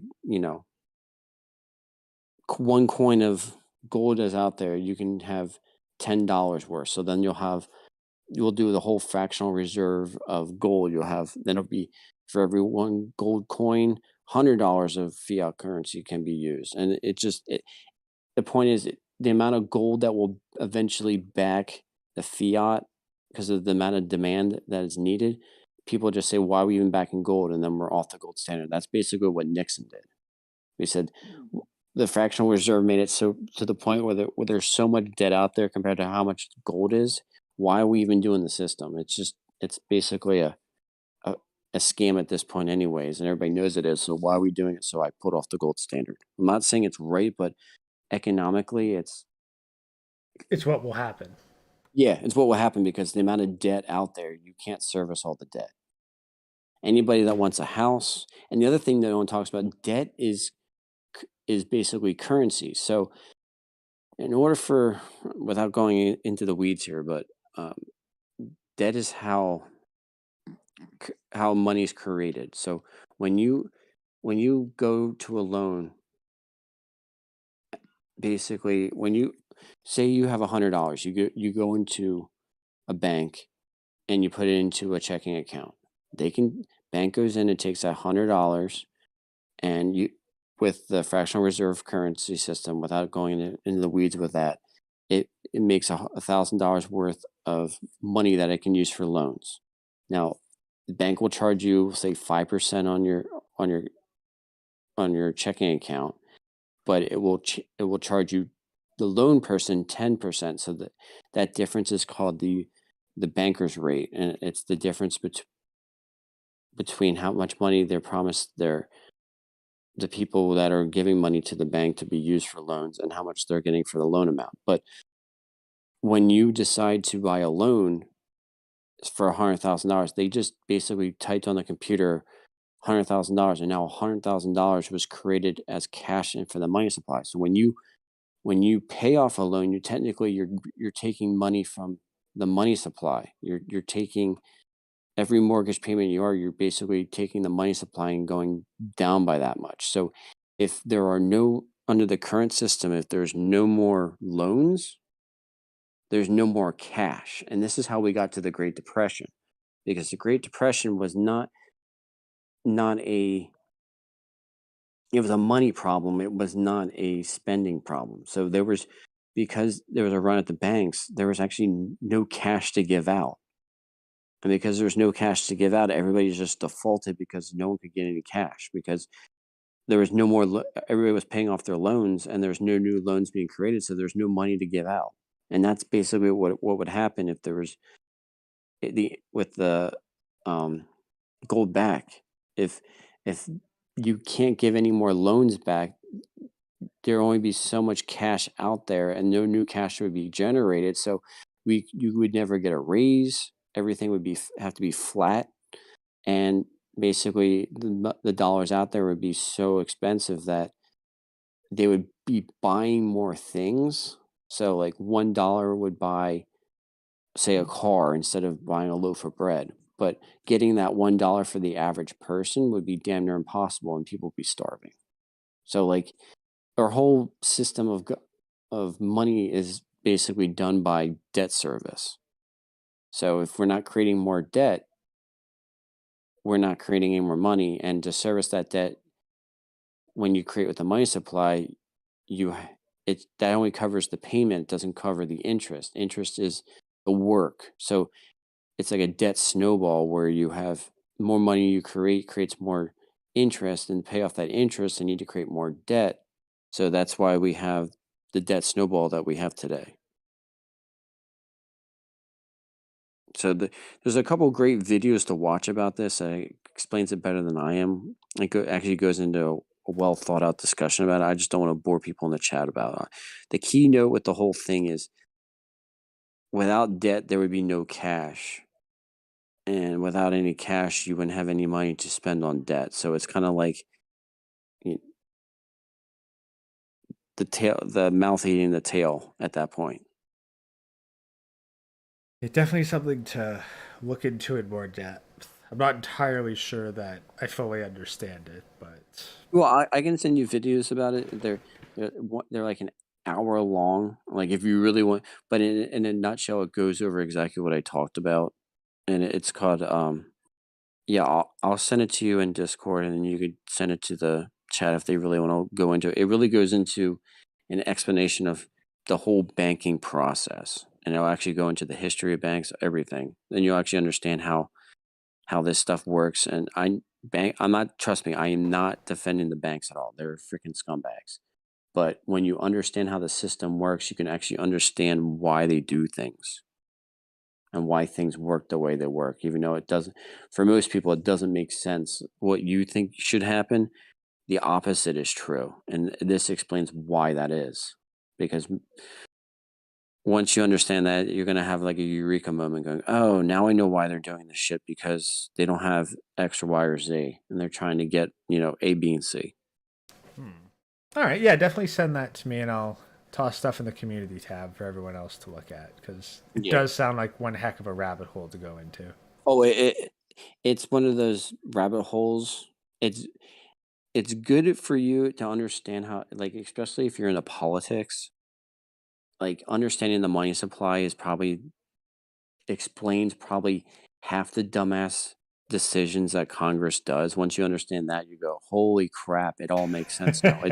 It's literally like the last little, quiver in your hat when you go, "Holy shit, this is the last part of the equation. I had no idea." And now I understand why they're making these dumbass decisions and why they're bought out and why they're doing it, because they're they're not attacking this as a sign of strength. They're attacking this viewpoint because of weakness, and they're just trying to placate, you know, the average voter, showing that they're strength, but they're really attacking it from a weak position, and that's basically what you'll find out. And you'll All just right. understand how much more commies will commie. Commie gonna commie. All Yeah, right, commies will commie. so I guess good point to wrap it up. We've hit the 3 hour mark. So, any final words for the warband chat in general? Um, I guess the last thing I'm gonna say is, if um understand that when things get hard, life is not an individual sport, it's a team sport. You need to excuse me, You need to work together when bad things happen. You need to gain more skills. This is the time to iron out your inventories, iron out your game plans, iron out your connections, build all this stuff that so when bad things do happen, you have a tool, you have different quivers in your hat so you can go and say, "Hey, I can do this, I can do Y, I have the experience, I have all this," and not coming at it as a catch up, but you're coming at it as this as a strategic win. Instead of playing the catch up game going, "Holy crap, I'm not prepared for this." We know it's coming. It's up to us to actually, pick up our pants by our bootstraps and actually doing the work. So the thing is, we're not all alone. Everybody here needs to just, if you have any questions, bounce ideas off each other, work together, and work with your community and your family. Because honestly, when it comes down to it, your friends and your family are the only people that you really can rely on, anyways, when stuff happens. So build those connections, build those working relationships, and everybody here is willing to help each other out. Just if you need any questions, just ask. All right. Well, thank you very much, Bandit, for coming on and honestly giving us a lot of insight into all this stuff and a bunch of good advice for all the crazy shit that's about to come down the line. Yep. There's a lot of people out there to help. Just remember, it's not weak to ask for help. It's intelligence asking for help. So everybody have a good night, and if we don't hear from you, have a great weekend. All right. Peace out, Warband. Expect some more stuff coming in the community tab in the future. And great chat as always. Again, thank you very much, Bandit. Always Yep. appreciate conversations with you here. Not a problem. I'm here to talk anytime you want to. All right. Adios, All right. everyone. Have a good one, everybody.